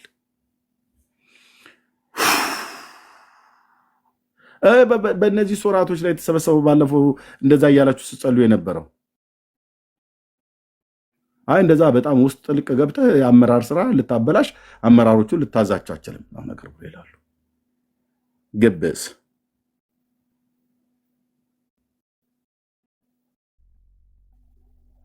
አጸሉ። እሺ እንደዚህ እያላችሁ ወንጌሉ እንዲሮጥ ምናምን ነገር አትበሉ። ወንጌሉ እንዲሮጥ ብሎ መጸለዩ ተገቢ ነው። ወንጌሉ እንዲሮጥ ግን ያንን ነገር አውጥተው ለወንጌል እያገለግሉ ላሉ ሰዎች ካገለገሉት በላይ እንዲያገለግሉ ከደረሱት በላይ መድረስ እንዲችሉ በትክክል ፈሰሱን የሚያደርጉ ከሆነ በእርግጥ ወንጌሉ እየሮጠ ነው ማለት ነው። ወንጌሉ እንዲሮጥ ተብሎ የተሰበሰበ ገንዘብ ግን ገንዘቡ የሚሯሯጠው ከባንክ ወደ ባንክ ነው። እኛን አገልጋዮቹን ሲነካን አይተን አናቅም። ጌታ ኢየሱስ ምስክሬ ነው አልኩ። ድፍን 27 ዓመቴን ጨርሼ 28ኛው ላይ ያለው ይሄን በማየት አንዳንዱ ተስፋ ሲቆርጥ እኮ ነው ወደ ዓለም የተመለሰው። የምን መመለስ እኮ አልኩ። የምበላው አጥቼ የምጠጣው አጥቼ ምላሴ ከትናጋዬ ጋር ይጣበቃል እንጂ ኢየሱስን ጥዬ ወደኋላ የሚሄድበት የለም። ሞትን ምርጫ ያርጌ አልሄድም። ደግሞ ጻድቅ ሲጣል ዘሩም እህል ሲለምን አላየውም ብሎ እንዳለ እግዚአብሔር ዘንበል ይላል። በጽድቅ ጎዳና ለማገልገል ከተነሳችሁ ትገፋላችሁ። ማንም አብሮ አይቆምም። ይኸው በዚህ 10 ዓመት ውስጥ አንድም ሰው በቋሚነት ከኔ ጋር ቁሙ ብዬ ጠይቄ አውቃለሁ? ዛሬ ግን ይኸው ጠይቃችኋለሁ። ከ10 ዓመት በኋላ 11ኛው ዓመት ውስጥ ገብቼ ማለት ነው። ሌሎች እኮ ወደ ሶሻል ሚዲያ መጥተው በ10ኛው ቀን እኮ ነው በ10ኛው ቀን ወይኔ ኤርሚያስ በ10ኛው ቀን አንተ ታዲያ ተጃጅለህ ተኝተህ ብሎ ሊለኝ ይችላል። እኔ 10 ዓመት ሙሉ ስታንኮራፋብን እኛ ነቃ ነቃ ብለን ቶሎ አንዱ እንዳለ ማለት ነው በውስጥ መታ ለምን አታደርገውም ይሄንን ህዝብ አለኝ። መቼስ ምችምታ በመድኃኒዓለም ምች ያስመታ ብዬ አልለው። መታ አታደርግም በ10 ወር እንኳን እኮ አይቀመጡ። በ10 ቀን ውስጥ መታው መታ አታደርግም ያላለኝም።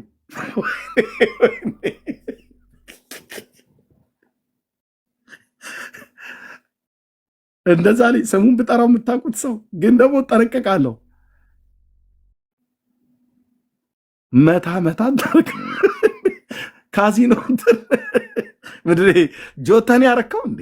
ጆተኒ እንኳን ብትመታም ራሱ አኳሷ ዝም ብላ አትወጣም ሳንቲም ካልሰጠ በስተቀር።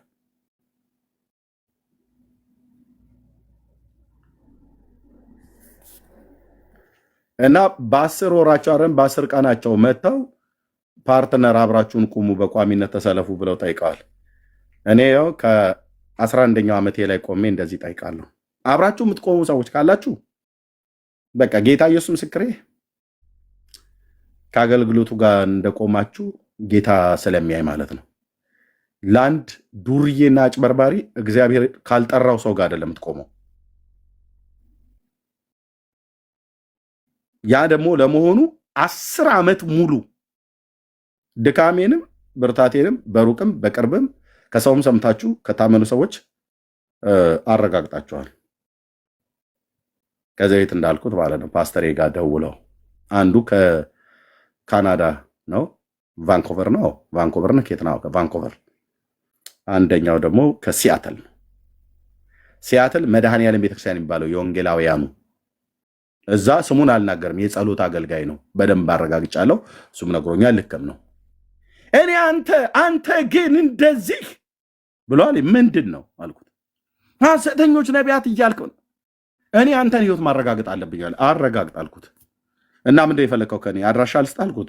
ቢመጣ ጥሩ ነው። እኔ እውነቴን የምነግርህ ኑ፣ በውጭ ሰዎች ያላችሁ ሰዎች ኑና አኗኗሬን ታየዋለህ። እቤት መጥተህ እሰጥሃለሁ። እንጀራ ምንበላ ከሆነ እንጀራውን አሳያለሁ። ኤልሳ ቆሎ ምንበላ ከሆነ ኤልሳ ቆሎ አሰጥሃለሁ። ኑ፣ ጌታ ኢየሱስ ምስክሬ ኑ። ውጭ ሀገር ያላችሁ ለመምጣት ምንም ችግር የለም። ደርሶ መልስ የአየር ትኬትና እዚህ ምናልባት 2 ቀን 3 ቀን የምታድርበት ሆቴል ነው። ለምን ጥያቄ ሆንባለሁ። ናና ብራዘር ታያለህ። የድብብቆሽ ህይወት የለም። ማረጋገጥ እፈልጋለሁ አለ። ኦኬ ቴንኪው። ምን ልርዳ አልኩት። የፓስተርን ስልክ ስጠኝ አለ። ሰጠሁት። ፓስተርን እንኳን ራሱ እንትና የሚባል ሰው ይደውልልሃልና ተጠንቀቀው እንኳን አላልኩትም። ለምን ደብዬ የምለው ደወለ። ኑሮ እንዴት ነው አለው። ኑሮ አዎ ኤርሚያስ እናንተ ጋር ነው ስል አዎ አለው። ኤርሚያስ የአንዲት ሴት ባል ነው፣ ሀና ትባላለች። ያኔ እንደውም ኤልሱ አልመጣቸው ነበር። 3ኛዋ ልጅ የ2 ልጆች አባት ነው። አሁን 3ኛዋ ስለመጣች ማለት ነው። እንደገና ደግሞ ካሚንግሱን 4ኛም ጌታ ስለሰጠን እግዚአብሔር ይባረክ። እና ነገረው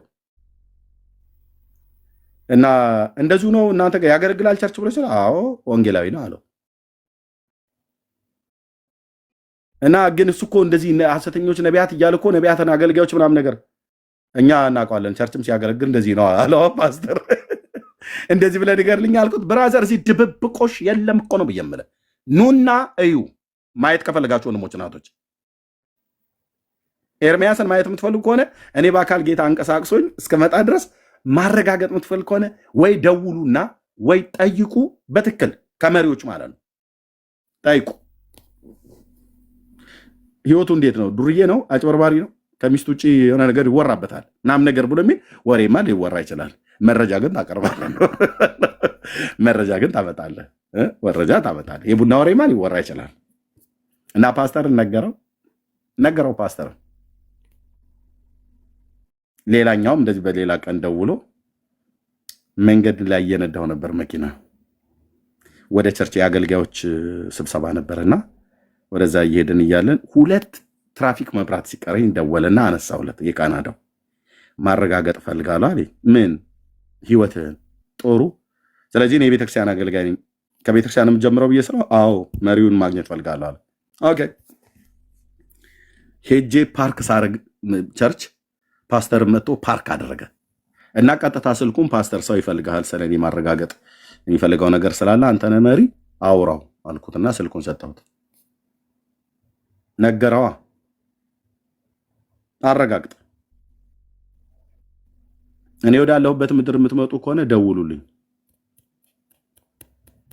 ኦኬ በኢየሱስ ክርስቶስ በጌታዬ ስም ነው የምለምናችሁ። ደውሉልኝ። ኑ ኦኬ ኑ።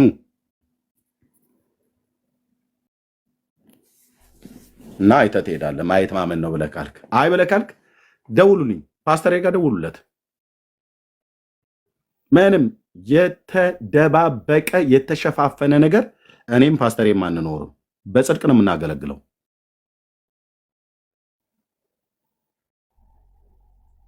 አረጋግጣለሁ አለ። ደወለ፣ ጠየቀው፣ አረጋገጠ። ከዛ የሲያትሉ ምን አለኝ በሌላ ጊዜ ደውሎ ኤርሚ አንተ ምን አይነት ፓስተር ነው ያላችሁ አለኝ። የጸሎት አገልጋይ የሆነ ሰው ታውቃላችሁ። ፌስቡክ ላይ በሐሰት ስሜን ሲያጠፋ ነበር ተናዶ። በኋላ ላይ ይቅርታ ጠይቀኝ። ያኔ ተናድጄብህ ነው የጻፉት። አንተ የጸሎት ሰው አይደለህ እንዴ? የጸሎት ሰው እንዴት ተናዶ በማያውቀው መረጃ በሌለው ነገር ላይ እንዴት ጽፈ እንደገና ደግሞ በቀኑ ውላችን የበደልኑን ብሎ ይላል። የቀኑ ውላችን የበደልኑን ንስሐ እንግባ ምናምን ነገር ብሎ ይጸልያል። የጸሎት አገልጋይ የሆነ ሰው እንደውም ትንሽ ረጋ ይላል አይደል? ለካ የሆነ በተኑን ስነካበት ጮኋል።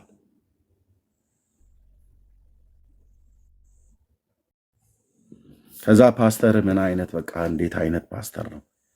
በዚህን ያህል ልክ መጠን ተናገረልህ እኮ አንተ አለኝ።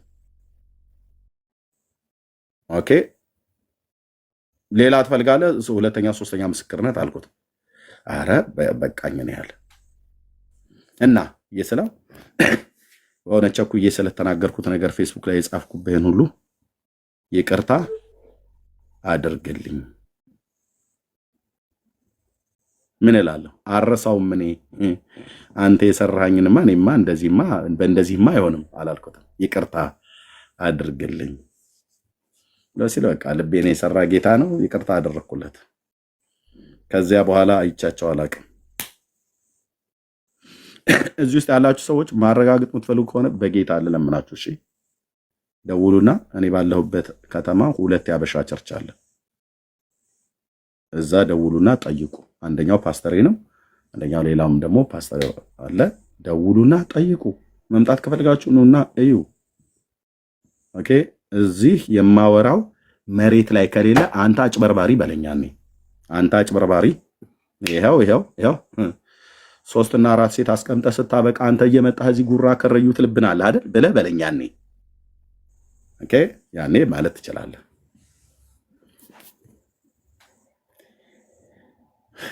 ስትለምኑ ጌታን እባክህ ያንን የጽድቅ ጎዳና እንዲሄድ እርዳኝ። ጽድቅ ያዋጣል። የእውነት መኖር ያዋጣል። እና ቴንኪው ፍቅራችሁን ስላሳያችሁኝ፣ አብረውነታችሁን ስላሳያችሁኝ እስካሁን ያላችሁ ወንድሞች እና እህቶች ተባረኩ ማለት እወዳለሁ። ይህንን የነገርኳችሁ እኔ ቀደም እነኛ ከጠራኋቸው አባቶች እኩል ነኝ እያልኩ አይደለም፣ ከኤልያስ እና ከጳውሎስ ግን የጽድቁ መንገድ ይኸው ነው። ስለዚህ ቢያንስ ኤልያስ እንኳን አልጠየቀም፣ እግዚአብሔር ግን አዘጋጀለት። አስቀድሞ ቁራ፣ ከዛ የሲዶናዊቷን ሴት ሰራፕታዋን ሴት። ጳውሎስ ግን 3 ጊዜ ጠየቀ። ቢያንስ ቀጥታ የገንዘብ እገዛ እንዲያደርጉለት ቀጥታ የጠየቀው ማለት ነው እንጂ የማይጠየቃ ስንት ጊዜ ነው የጠየቀው? ለጥያቄው መልስ ግን አዎንታዊ ምላሽ ሳይሆን አሉታዊ ምላሽ ነው የመለሱለት። ጳውሎስ ድንኳን እየሰፋ ነው ይኖር የነበረው ያገለግል የነበረው ብላችሁ የምትሉ እህቶች እና ወንድሞች ልክ ነው። እየሰፋ ነበር ሲያገለግል የነበረው እና እናንተ እግዚአብሔር ያስነሳውን ትክክለኛውን አገልጋይ በዘመናችሁ ፓስተራችሁን በቸርቻችሁ ውስጥ በየትኛውም ቦታ ላይ እነሱን ሰፖርት ላለማድረግ ማለት ነው። ይቅርታ፣ እነሱን ሰፖርት ላለማድረግ ድንኳን ሰፍቶ ነበር ያገለግል የነበረው ብሎ የሚለው ጥቅስ ለእናንተ ማላገጫ ነው የሚሆነው። ብራዘር ጳውሎስ ድንኳን መስፋት ውስጥ የገባው አብሮት የሚቆም ስላጣ ነው። በረሃብ መሞት አልነበረበትም። እራበኝ አላቸው። እናንተ ትጠግባላችሁ፣ እኛ ግን እንራባለን። ቁጥር ምዕራፍ 9 ማለት ነው። አንደኛ ቆሮንቶስ እራበኝ ብሎ ጠይቋቸው አልሰጡትም። ስለዚህ ይህ ሰውዬ መሞት አለበት አልነበረበትም። ያለ ጥሪው ያለ ስራው ድንኳን ሊሰፋ ገባ ማለት ነው። እራበኝ እኮ ብሎ ጠይቋቸዋል። ምዕራፍ 9 ላይ ጳውሎስ የቆሮንቶስን ቤተክርስቲያን እራበኝ ብሎ ጠይቋት እኔ ኧረ በጌታ በኢየሱስ ክርስቶስ እኔ በለው አላሉትም።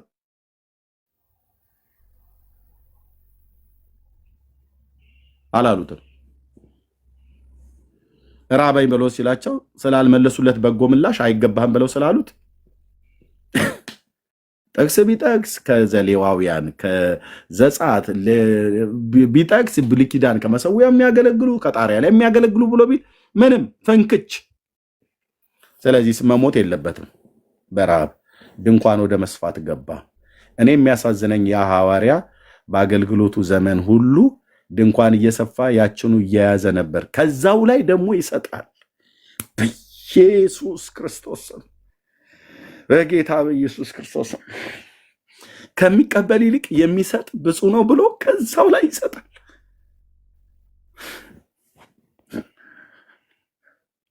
ከዛው ላይ አንስቶ ያካፍላል። ከዛው ላይ ይሰጣል። ድንኳን ሰፍቶ ያንኑ ለራሱ ከጉድለት የሚኖር ሐዋርያ ለሌሎች ያካፍላል። ምን አይነት መሰጠት ነው? ምን አይነት መሰጠት ነው?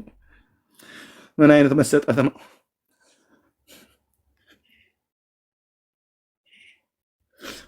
ምን አይነት መሰጠት ነው? በጌታ ጌታን ምን ያህል ቢወደው ነው እጁ እስኪበልጥ ድረስ ጣቶቹ እስኪበልዙ ድረስ ድንኳን ሰፍቶ ያንኑ ራሱ ራበኝ ብሎ ጠይቋቸው ነግሯቸው አልሰጥ ብለው ሲሉት ምላሹ በጠኔ ከምሞት እኔ እሰራለሁ ብሎ ሰርቶም ደግሞ ያንኑ ለራሱ እንኳን አይበቃውም ነበር። ከሀገር ሀገር ይንከራተታል። ለራሱ እንኳን የማይበቃው ሰውዬ ለሌሎች ያካፍልና ከዛ ደግሞ ሲሄድ በአገልግሎቴ በጉዞዬ እንድትረዱኝ ብሎ ደግሞ ይጠይቃል። ይሄን የጽድቅ መንገድ ይሄን የጽድቅ መንገድ ጌታ ኢየሱስ ለዘላለም ስሙ ይባረክ። ይሄን የጽድቅ መንገድ በፊት ለፊት ጠየቀ። በጉዞዬ እንድትረዱኝ ብሎ አላቸው። ባለፈው ድንኳን የሰፋውን የታርከው ሰጣ፣ ለሌላ ሰው ሼር አደረገ። ምን አይነት መሰጠት ነው?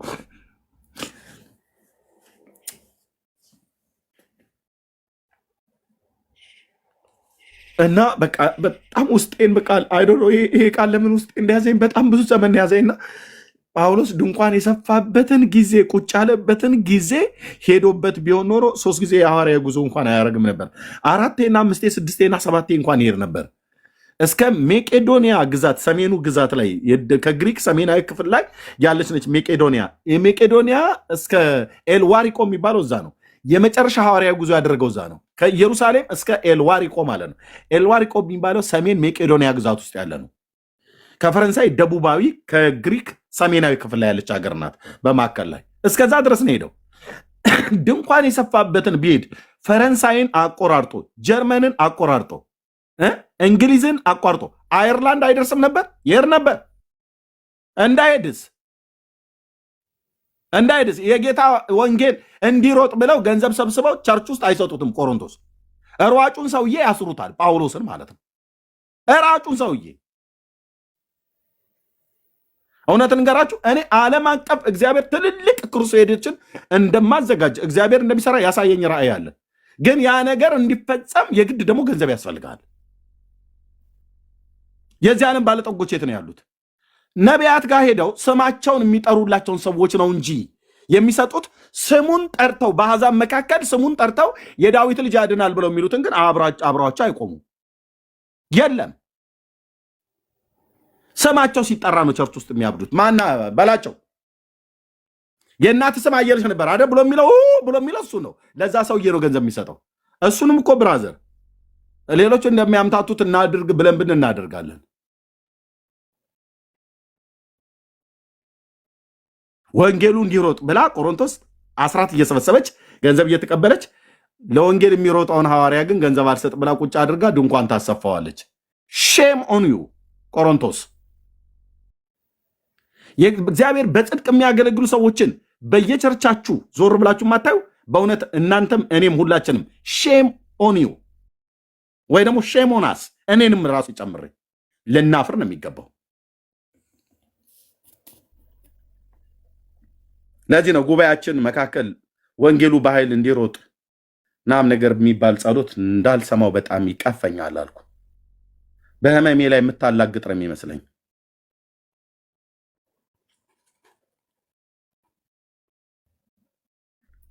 በወንጌልማ በኃይል የሚሮጡትን ጌታ እኮ ሩጡ እኮ ብሎ አላቸው። እስከ ምድር ዳርቻ ድረስ ይዛችሁ ሂዱ እኮ አላቸው። ሂዱ እኮ አላቸው። ወደ ዓለም ሁሉ ሂዱ አላቸው። ሊሄዱ የተዘጋጁትን አገልጋዮችን ላከ። የላካቸው አገልጋዮች ሄደው ሰበኩ። የሰበኳቸው ሰዎች ጌታን አመኑ። ያመኑ ሰዎች ተጠመቁ። ከዛስ አንተ ሐዋርያ አይደለም፣ ለአንተ ገንዘብ አንሰጥህም። ጳውሎስ እንደዚህ ነው የተባለው። ገንዘብ ይሰበሰባል፣ ቸርች ያጉራል። ከዛስ ሂያጁን ሰውዬ ገንዘብ ባለመስጠት ያስራሉ።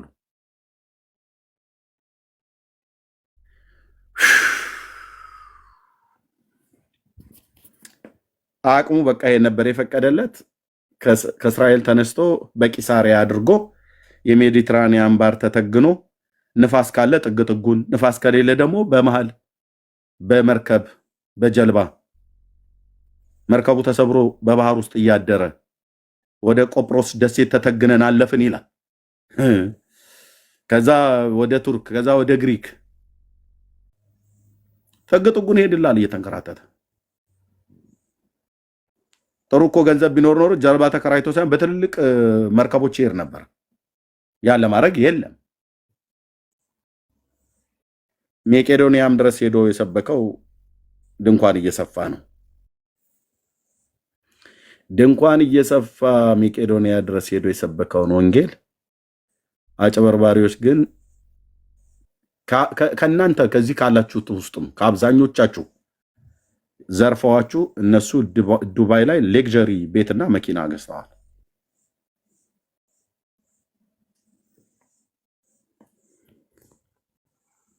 አስር ዓመት አይደለም 10 ወር እዚህ ሶሻል ሚዲያ ላይ ሳይታዩ ቋሚ ፓርትነር ብለው ሰብስበዋል።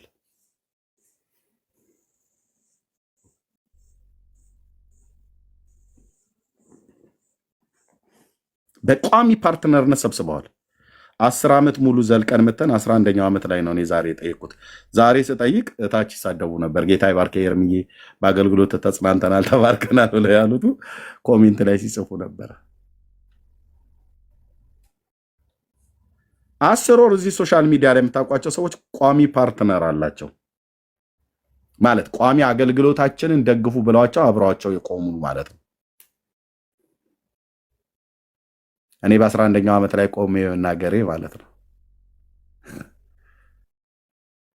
አላፍርም አልኩ። ጌታ ምስክሬ። ካሜራ ልክፈት እንዴ? ፊቴ ላይ ታየዋለህ። ጻድቅ እንደ አንበሳ ነው የሚኖረው።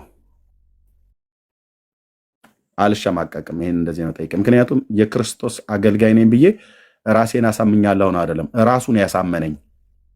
እኔ ራሴን አይደለም ያሳመንኩት፣ ራሱን ያሳመነኝ ኢየሱስ አባቴ ራሱን ያሳመነኝ አላምን ብዬ ስለው በህልም ሲናገረኝ ደጋግሞ ሲናገረኝ በአገልጋዮች በኩል ሲናገረኝ አላምን ብዬው እንጂ ባምን ኖሮ በመጀመሪያ ነበር በፓስተር ፋሲል ኃይለማርያም በኩል ሲናገረኝ ነበር ማመን የነበረብኝ።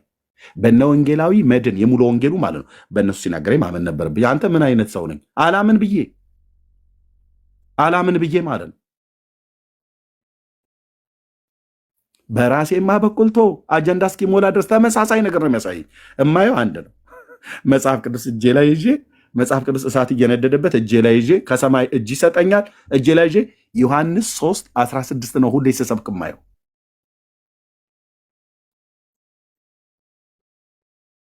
የዛሬ 13 ዓመት ነው 14 ዓመት ላይ ነው በቃ በደንብ የገባኝ።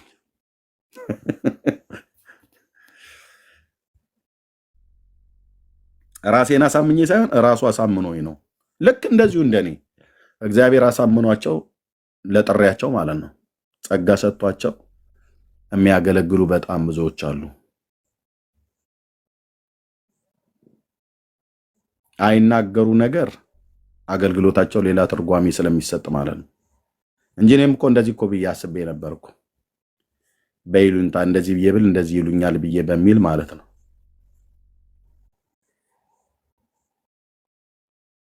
ለምን እንደዚህ ያልነግራችሁም ወንድሞች እናቶች? በእነዚህ ጊዜያቶች ላይ ሳገለግል ከቤተክርስቲያን ምንም ኢንካም ስለሌለ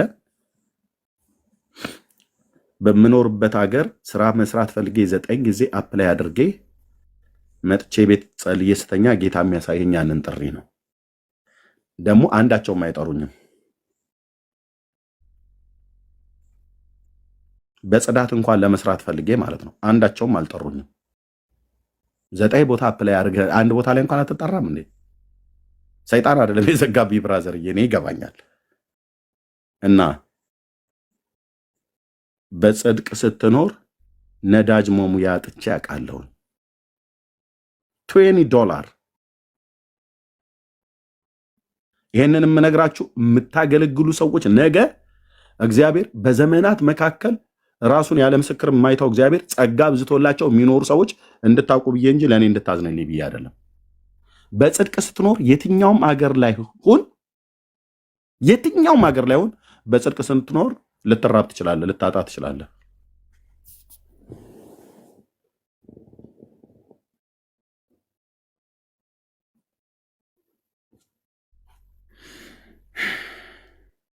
ጌታ ግን ያያል እና ጌታ ያያል እውነት 10 ዓመት አብረን ቀጥለን መተን 11ኛው ዓመት ላይ ሆኖ ልባችሁ የቀና ነው ያልኩት። ያው እዚህ ጋር በግዴታ ሰኒ ግዴታ ነው ወንድሜ፣ ሰናይ እህትየው ግዴታች ነው። ታዶ ማል ታደርገው ግዴታ ነው። ቤኪ ኤፍሬም እያንዳንዳችሁ ግዴታችሁ ነው። ሜርሲም ስሚ፣ ግርምሽም ስማ፣ ዳንዬም ስማ፣ ብሩኬም ስማ ምናምን ነገር ብዬ አስገድጃለሁ ነው። በፍጹም ልቡ ያመነበት የአመፃን ገንዘብ ወደ እኔ እንዳትጨምሩ። እያጉረመረምክ የምትሰጠኝ ነገር አልፈልገውም። የኤልያስ አምላክ ምስክር ነው አልኩ። አርቅልኝ፣ አንተም ራቅ፣ ገንዘብህም ራቁ። የአመፃን ገንዘብ አልፈልግም። በማጉረምረም የመጣ ነገር አልፈልግም። እግዚአብሔርም በጽድቅ አገለግላለሁ። እዚህ ባይሆን እግዚአብሔር የአሕዛብን ሰዎች ሊያስነሳልኝ እንደሚችል አምነዋለሁ። ጌታዬን አምነዋለሁ። ለኤልያስ የሲዶናን ሰራፕታዋን ሴት ያስነሳ እግዚአብሔር በዚህ ትውልድ መካከል እግዚአብሔር የማያምኑ ሰዎችን ሊያስነሳልኝ እንደሚችል አምናለሁ። ከቅዱሳን ምላሽ ባጣ ማለት ነው። በልብ ቅነት ደግሞ የምትጸልዩልኝም ሰዎች ጸልዩልኝ፣ እንደዛ አይነት ሰዎችን ሊያስነሳልኝ ማለት ነው። የቴሌቪዥን ፕሮግራም ጌታ ደጋግሞ ተናገር እውነቱን፣ ስፒክ ዘ ትሩዝ። ወንድሞች እናቶቼ፣ ዓለም ወርልድ ዋይድ የሆነ ቴሌቪዥን እንደሆነ ጌታ ኢየሱስ ክርስቶስ ደጋግሞ ለእኔም ብቻ አይደለም ለብዙ ሰዎች አሳይቷል። ይሄ ሎጎንም ሁሉ ጭምር ማለት አሁን ስሙን ብጠራ የምታውቁት ሰው ሁሉ ጭምር እግዚአብሔር በህልም አሳይቶት እንዲህ አይነት ራእይ አይቻላቅም ማለት ይሄንን ሎጎ አይቶት ማለት ነው። በራእይ ውስጥ እንዴት እንደሆነ አይቶት እና መዘርጋት ፈልግ ነበር በቴሌቪዥን ፕሮግራም ላይ። እናንተ በባለፈው እንኳን ገንዘብ እናዋጣልኝ ብላችሁ ስትሉ ኖ ነው ያልኩት። ለምን ይህን ህዝብ ከጉድለቱ እንደገና ጫና መሆን የለብኝም። አንደኛ ኪራዩ ክፍያው በጣም አይ ነው። የተከራዩ እንኳን የተባሉ ሰዎች በባለፈው ፓስተር ሃምፍሬ ስሙን ጠርቼ ነው የምናገረው እንቸርችርላችሁ ብለው በማን በኩል አንድ ማን ነው ካቦድ ቲቪ የሚባል ታስታውሳላችሁ? አሜሪካ ሀገር የነበረ ኤርትራዊ ነው ኢትዮጵያዊ ካቦር ቲቪ የሚባል ይኸው ስሙን ጠርቼ ነው የምናገረው። ቢኒያም ትዜ፣ እኔና አባ ዮናስ አራታችንን ሰብስቦ ታስታውሳላችሁ። ካቦር ቲቪ የሚባለው ሰው ሰናይ ታስታውሳለህ ወንድምነት? አዎ እኔ እንደዚህ ነው የምናገረው። አየህ፣ ከዛ ጂኤምኤም ቲቪን አነጋግሬላችኋለሁ አለን። በቴሌቪዥን ተገለጡ አለን። ኦኬ፣ ትዜም ቢኒያምም አባ ዮናስም አራታችን ተሰብስቦ ግማሽ ኤርትራዊ ነው አይደል? አዎ ካቦር ቲቪ ይኸው ቀጥታ አላልኩም አልሰበሰብኳቸውም ብሎ አይልም። እና የኪራይ የተጠየቅነው ብራዘር ለ30 ደቂቃ የኪራይ የተጠየቅነው ስንት ሺህ $1000 እና እኔ አም አውት ብዬ ወጣሁ። ምክንያቱስ ይህንን እኔ ኬት አምጥቼ ነው አፎርድ ማድረገው? እኔ ሙሉ ጊዜ እግዚአብሔር ጠርቶ የማገለግል ሰው ነኝ። ከዛ እናንተ ከቻላችሁ ትዝ ያልኩት እናንተ ከቻላችሁ እናንተ ቀጥሉበት፣ እኔ ይህንን ገንዘብ አገኛለሁ ብዬ ቅዱሳንንም አልጠቀ ያኔ የማይሰማኝ ሰው ስለሌለ እንዳይመስልን፣ ግን የሚሰማኝ ሰው ስላለ ህዝቡ መበላት አለበት። እዛ ሐሰተኛ ነቢያት በትንቢት ይጠርጓቸዋል። እኔ ደግሞ እዚህ ሌላ ነገር ማድረግ የለብኝም። እና ግን የተጠየቅነው ገንዘብ ጂኤምኤም ቲቪ ማለት የፓስተር ሃምፍሬ ማለት ነው። ንግድን የተያዘው በእውነት ጌታን እንደምናገለግል ገብቷቸው ነበር መጥተው የጠየቁን እኛን። አዎ ወንጌልን ስታገለግሉ እግዚአብሔር በጣም ትልቅ ስራ እየሰራ ነው በእናንተ ብለው አሉ። በተለይ አንተና ትዝታውና ኤርሚያስ አንተ ብለው አሉ። እና ትዝታውና ኤርሚያስ እግዚአብሔር ከተጠቀመባቸው እኛን የቴሌቪዥን ፕሮግራም 30 ደቂቃ የምትሞላ ነገር ለማከራየት አይዶን ትዜ የተወሰነ ይሰራል ይመስለኛል። ኦቨር ምናምን ነገር እየሰራ እንደሚያገለግል አውቃለሁ። ምንም ስራ የሌለውን ሰው መጣ ይህንን ያህል ኪራይ አምጣ። ከዛ በኋላ ሁለተኛ እኔ አፌን አላነሳም አልኩኝ ቴሌቪዥን ፕሮግራም ላይ። ለዚህ ነው ባለፈው ለቲቪ እንደዚህ እናድርግ ብላችሁ ስትሉኝ ምን ያህል ሪስፖንድ ልታደርጉ እንደምችሉ አስባለሁኝ። ግን አልፈልግም ነው ያልኩት። በጀምረውም 2 ወርና 3 ወር ሆኖ ከዛ የሚከፈለው ነገር ታጥቶ እንደሚቋረጥ እኔ ጋር ጸጋው ጠፍቶ ሳይሆን እንደሚቋረጥ ስለማቅ ማለት ነው። ለምን ኤርሚያስ ኢየሱስን ነው እንጂ የሚጠራው ማነሽ ቦጋለ ብዬ ስምህን አልጠራልህም፣ ስሙን ነው የምጠራው። እግዚአብሔር ካረዳው በስተቀር ደግሞ ጴንጤ ስሙ ካልተጠራ በስተቀር ገንዘብ አይሰጥም። የራሱ ስም ሲጠራ ነው ገንዘብ ይሰጠው። ማናት አጥናፉ የምትባል ወንድም እዛ ጥግ ላይ አለ። አዎ እህት ካናዳ ነው አይደል ያለችው? አዎ በቅርብ መታ ሄዳለች አይደል? አዎ በቃ እንደዚህ ብለህ ስትለው ብራዘር በሙሉ ይሰጣል ማለት ነው። እኔ ደግሞ ጌታ ሲያመጣልኝ ብቻ ነው አጥናፉ ብዬ ምጠራ። ካላመጣ ዝም ጭጭ ጻድቁን የተሰቀለውን አዳኙን ኢየሱስ ክርስቶስን እንሰብካለን ማለት ነው። ኪራይ ብለው የጠየቁን ማለት ነው። የተጠየቅነው ዋጋ ከስንት ዓመት በኋላ ሌላኛው ቴሌቪዥን ደግሞ ጭር ሲልበት፣ ቴሌቪዥን ስሙን አልነግራችሁም፣ ጭር ሲልበት በሰው በኩል ጠየቀኝ መጥቶ የ1 ዓመት ፈቅደንልሃል ብለዋሉ። አሜሪካ ሀገር የምትኖር እህት ስሟን አልጠራም ፍቃዷ ስላሉን በጣም ወዳጄ ነች።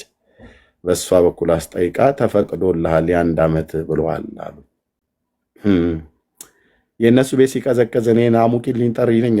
አሙቂልኝ ጥሪ ነው አልፈልገውም አልኩልሻ። እኔ አንቺ ወንድም አልፈልግም። ለምን ሞቲቭ ቴሌቪዥኑ አካባቢ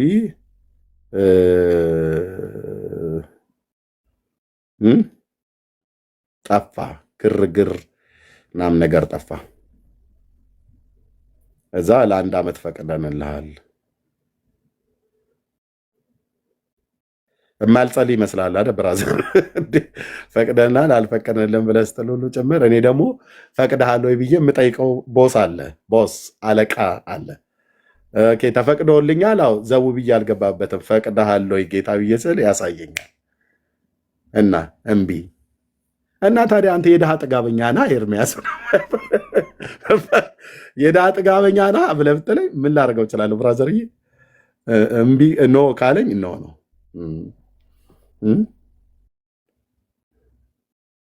እና ቤታቸው ሲቀዘቀዝ የሚጠሩን ማለት ነው። ሄደን አሳ በለው እንድንላቸው አይሰራም።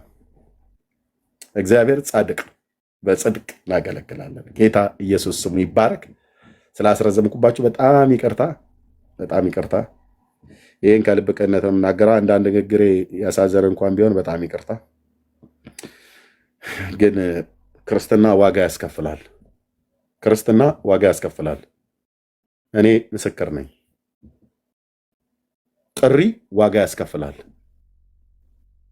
ያልተጠሩ ያጭበረብራሉ፣ እንደፈለጋቸው ያደርጋሉ።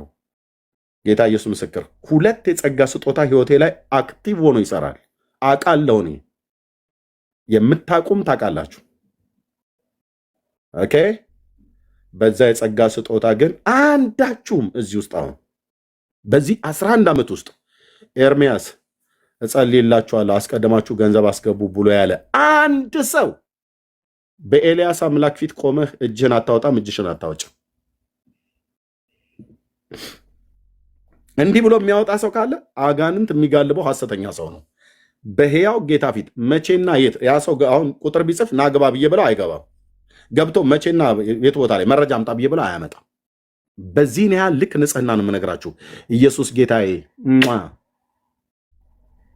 አንድ ሰው የጸለይኩላችሁም ከጸለይኩላችሁ በኋላ አስገቡልኝ ብዬ ያልኩበት አንድ ሰው እኮ ነው ብዬ የምልህ። የሳሙኤል አምላክ ለእግዚአብሔር ለዘላለም ስሙ ይባረክ። አንድ ሰው የለም። ፓርትነር ሆናችሁ ቋሚ ሆናችሁ ከኔ ጋራ እስከዛሬ ድረስ ላለው አገልግሎቴ ደግፉኝ ብዬ በቋሚነት የምደግፉኝ አንድ ሰው የለም። አንድ ሰው ለምን? እኔም ስላልጠየቅኩ። ሌላው በ10 ወር ውስጥ አይደለም በ10 ቀን ውስጥ ወደ ሶሻል ሚዲያ መጥቶ በ10 ቀን ውስጥ የጠየቀ ሰው አለ። አሁን እዚህ ሶሻል ሚዲያ ላይ ንጽጽር የሚሰራ ማለት ነው።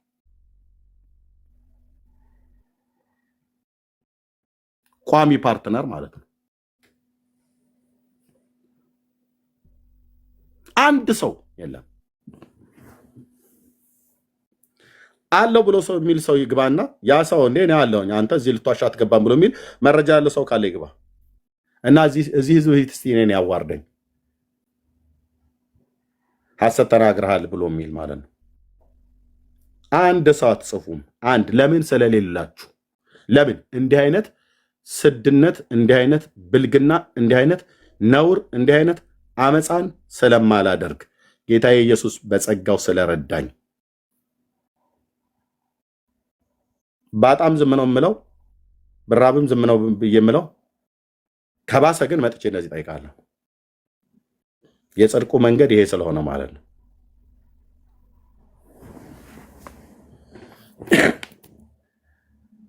እኔ እንደዚህ ጠይቁ አይደል? ሌሎች ወንድሞች እንደዚህ እስኪጠይቁ ድረስ፣ ሌሎች እህቶች እንደዚህ እስኪጠይቁ ድረስ አጠብቁ።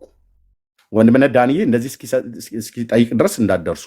እኔ ልጠይቅ፣ በቃ እኔ ጠየቁኝ። በዚህ መንገድ ላይ የሚያልፉ እግዚአብሔርን የሚያገልግሉ ተሰጥተው ማለት ነው። ብሩኬ በዚህ መንገድ ላይ መጠየቅ እስኪመጣ ድረስ መሆን የለበትም። ማን ነው የእውነት እዚህ ሶሻል ሚዲያ ላይ ተሰጥቶ ዘመናቸውን ጊዜያቸውን ሰጥተው ወንጌል የሚያገለግሉ እነማን ናቸው? ጥሩን በቁጥር ጌታን እንዲቀበሉ የዳኑ ሰዎች እንዲድኑ፣ ያልዳኑ ሰዎች ወደ መዳን እንዲመጡ፣ የዳኑትን ሰዎች በእግዚአብሔር መንግስት ውስጥ እንዲጸኑ እያደረጉ ደህንነትን በማስተማር ሁሉ ጭምር ማን ናቸው የሚተጉት? እስኪ ጥሩልኝ ወንድሞች፣ እስኪ ጥሩልኝ። 11 ዓመቴ ነው በዚህ ሶሻል ሚዲያ ላይ። ጥሩልኝ፣ ከፌስቡክም ከዩቲዩብም ከምትሏቸው ማለት ነው። ወፍ ራሱን አስተዋውቆ በ10 ወር ሳይቆይ በ10 ቀን ውስጥ የሆነ ነገር አድርገው ነው የሚሄዱትኝ።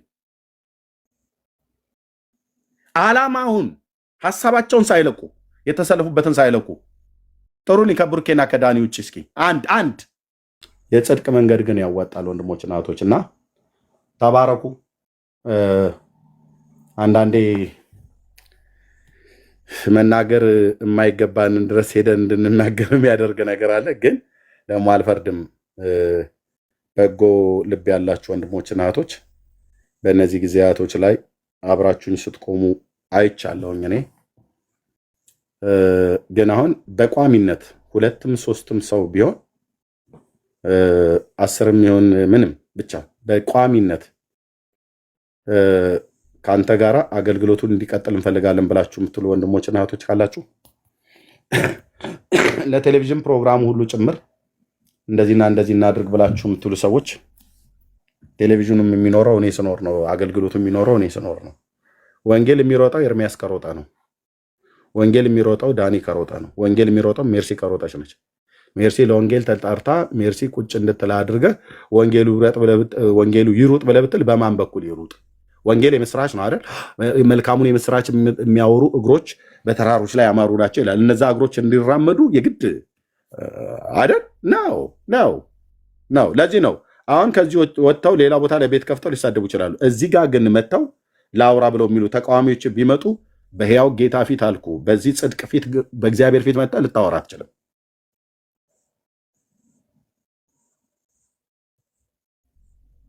ኦኬ። እና ጌታ ጻድቅ ነው። በጽድቅ ማገልገል ያዋጣል። አጋንንትን የሚያገለግሉ ዘመናቸውን ሰጥተው የሚያገለግሉ ሰዎች አሉ፣ በሐሰት የሰውን ስም ለማጥፋት። ይሄ ደግሞ በእኛ ላይ ብቻ አይደለም፣ በጌታም ዘመን እንደዚህ ደርሶበታል። በጌታ ላይ በቅዱስ ጳውሎስም ላይ ደርሶበታል። በሌሎችም የእግዚአብሔር አገልጋዮች ላይ ደርሶበታል። እና ጌታ እግዚአብሔር ዘመናችሁን ይባርክ። ተባረኩ። ሶሪ ስላዝረዘም ተባረኩ። ግን አብሮነታችሁን እያሳያችሁን ያላችሁ ወንድሞች እናቶች ተባረኩ። ቴንኪው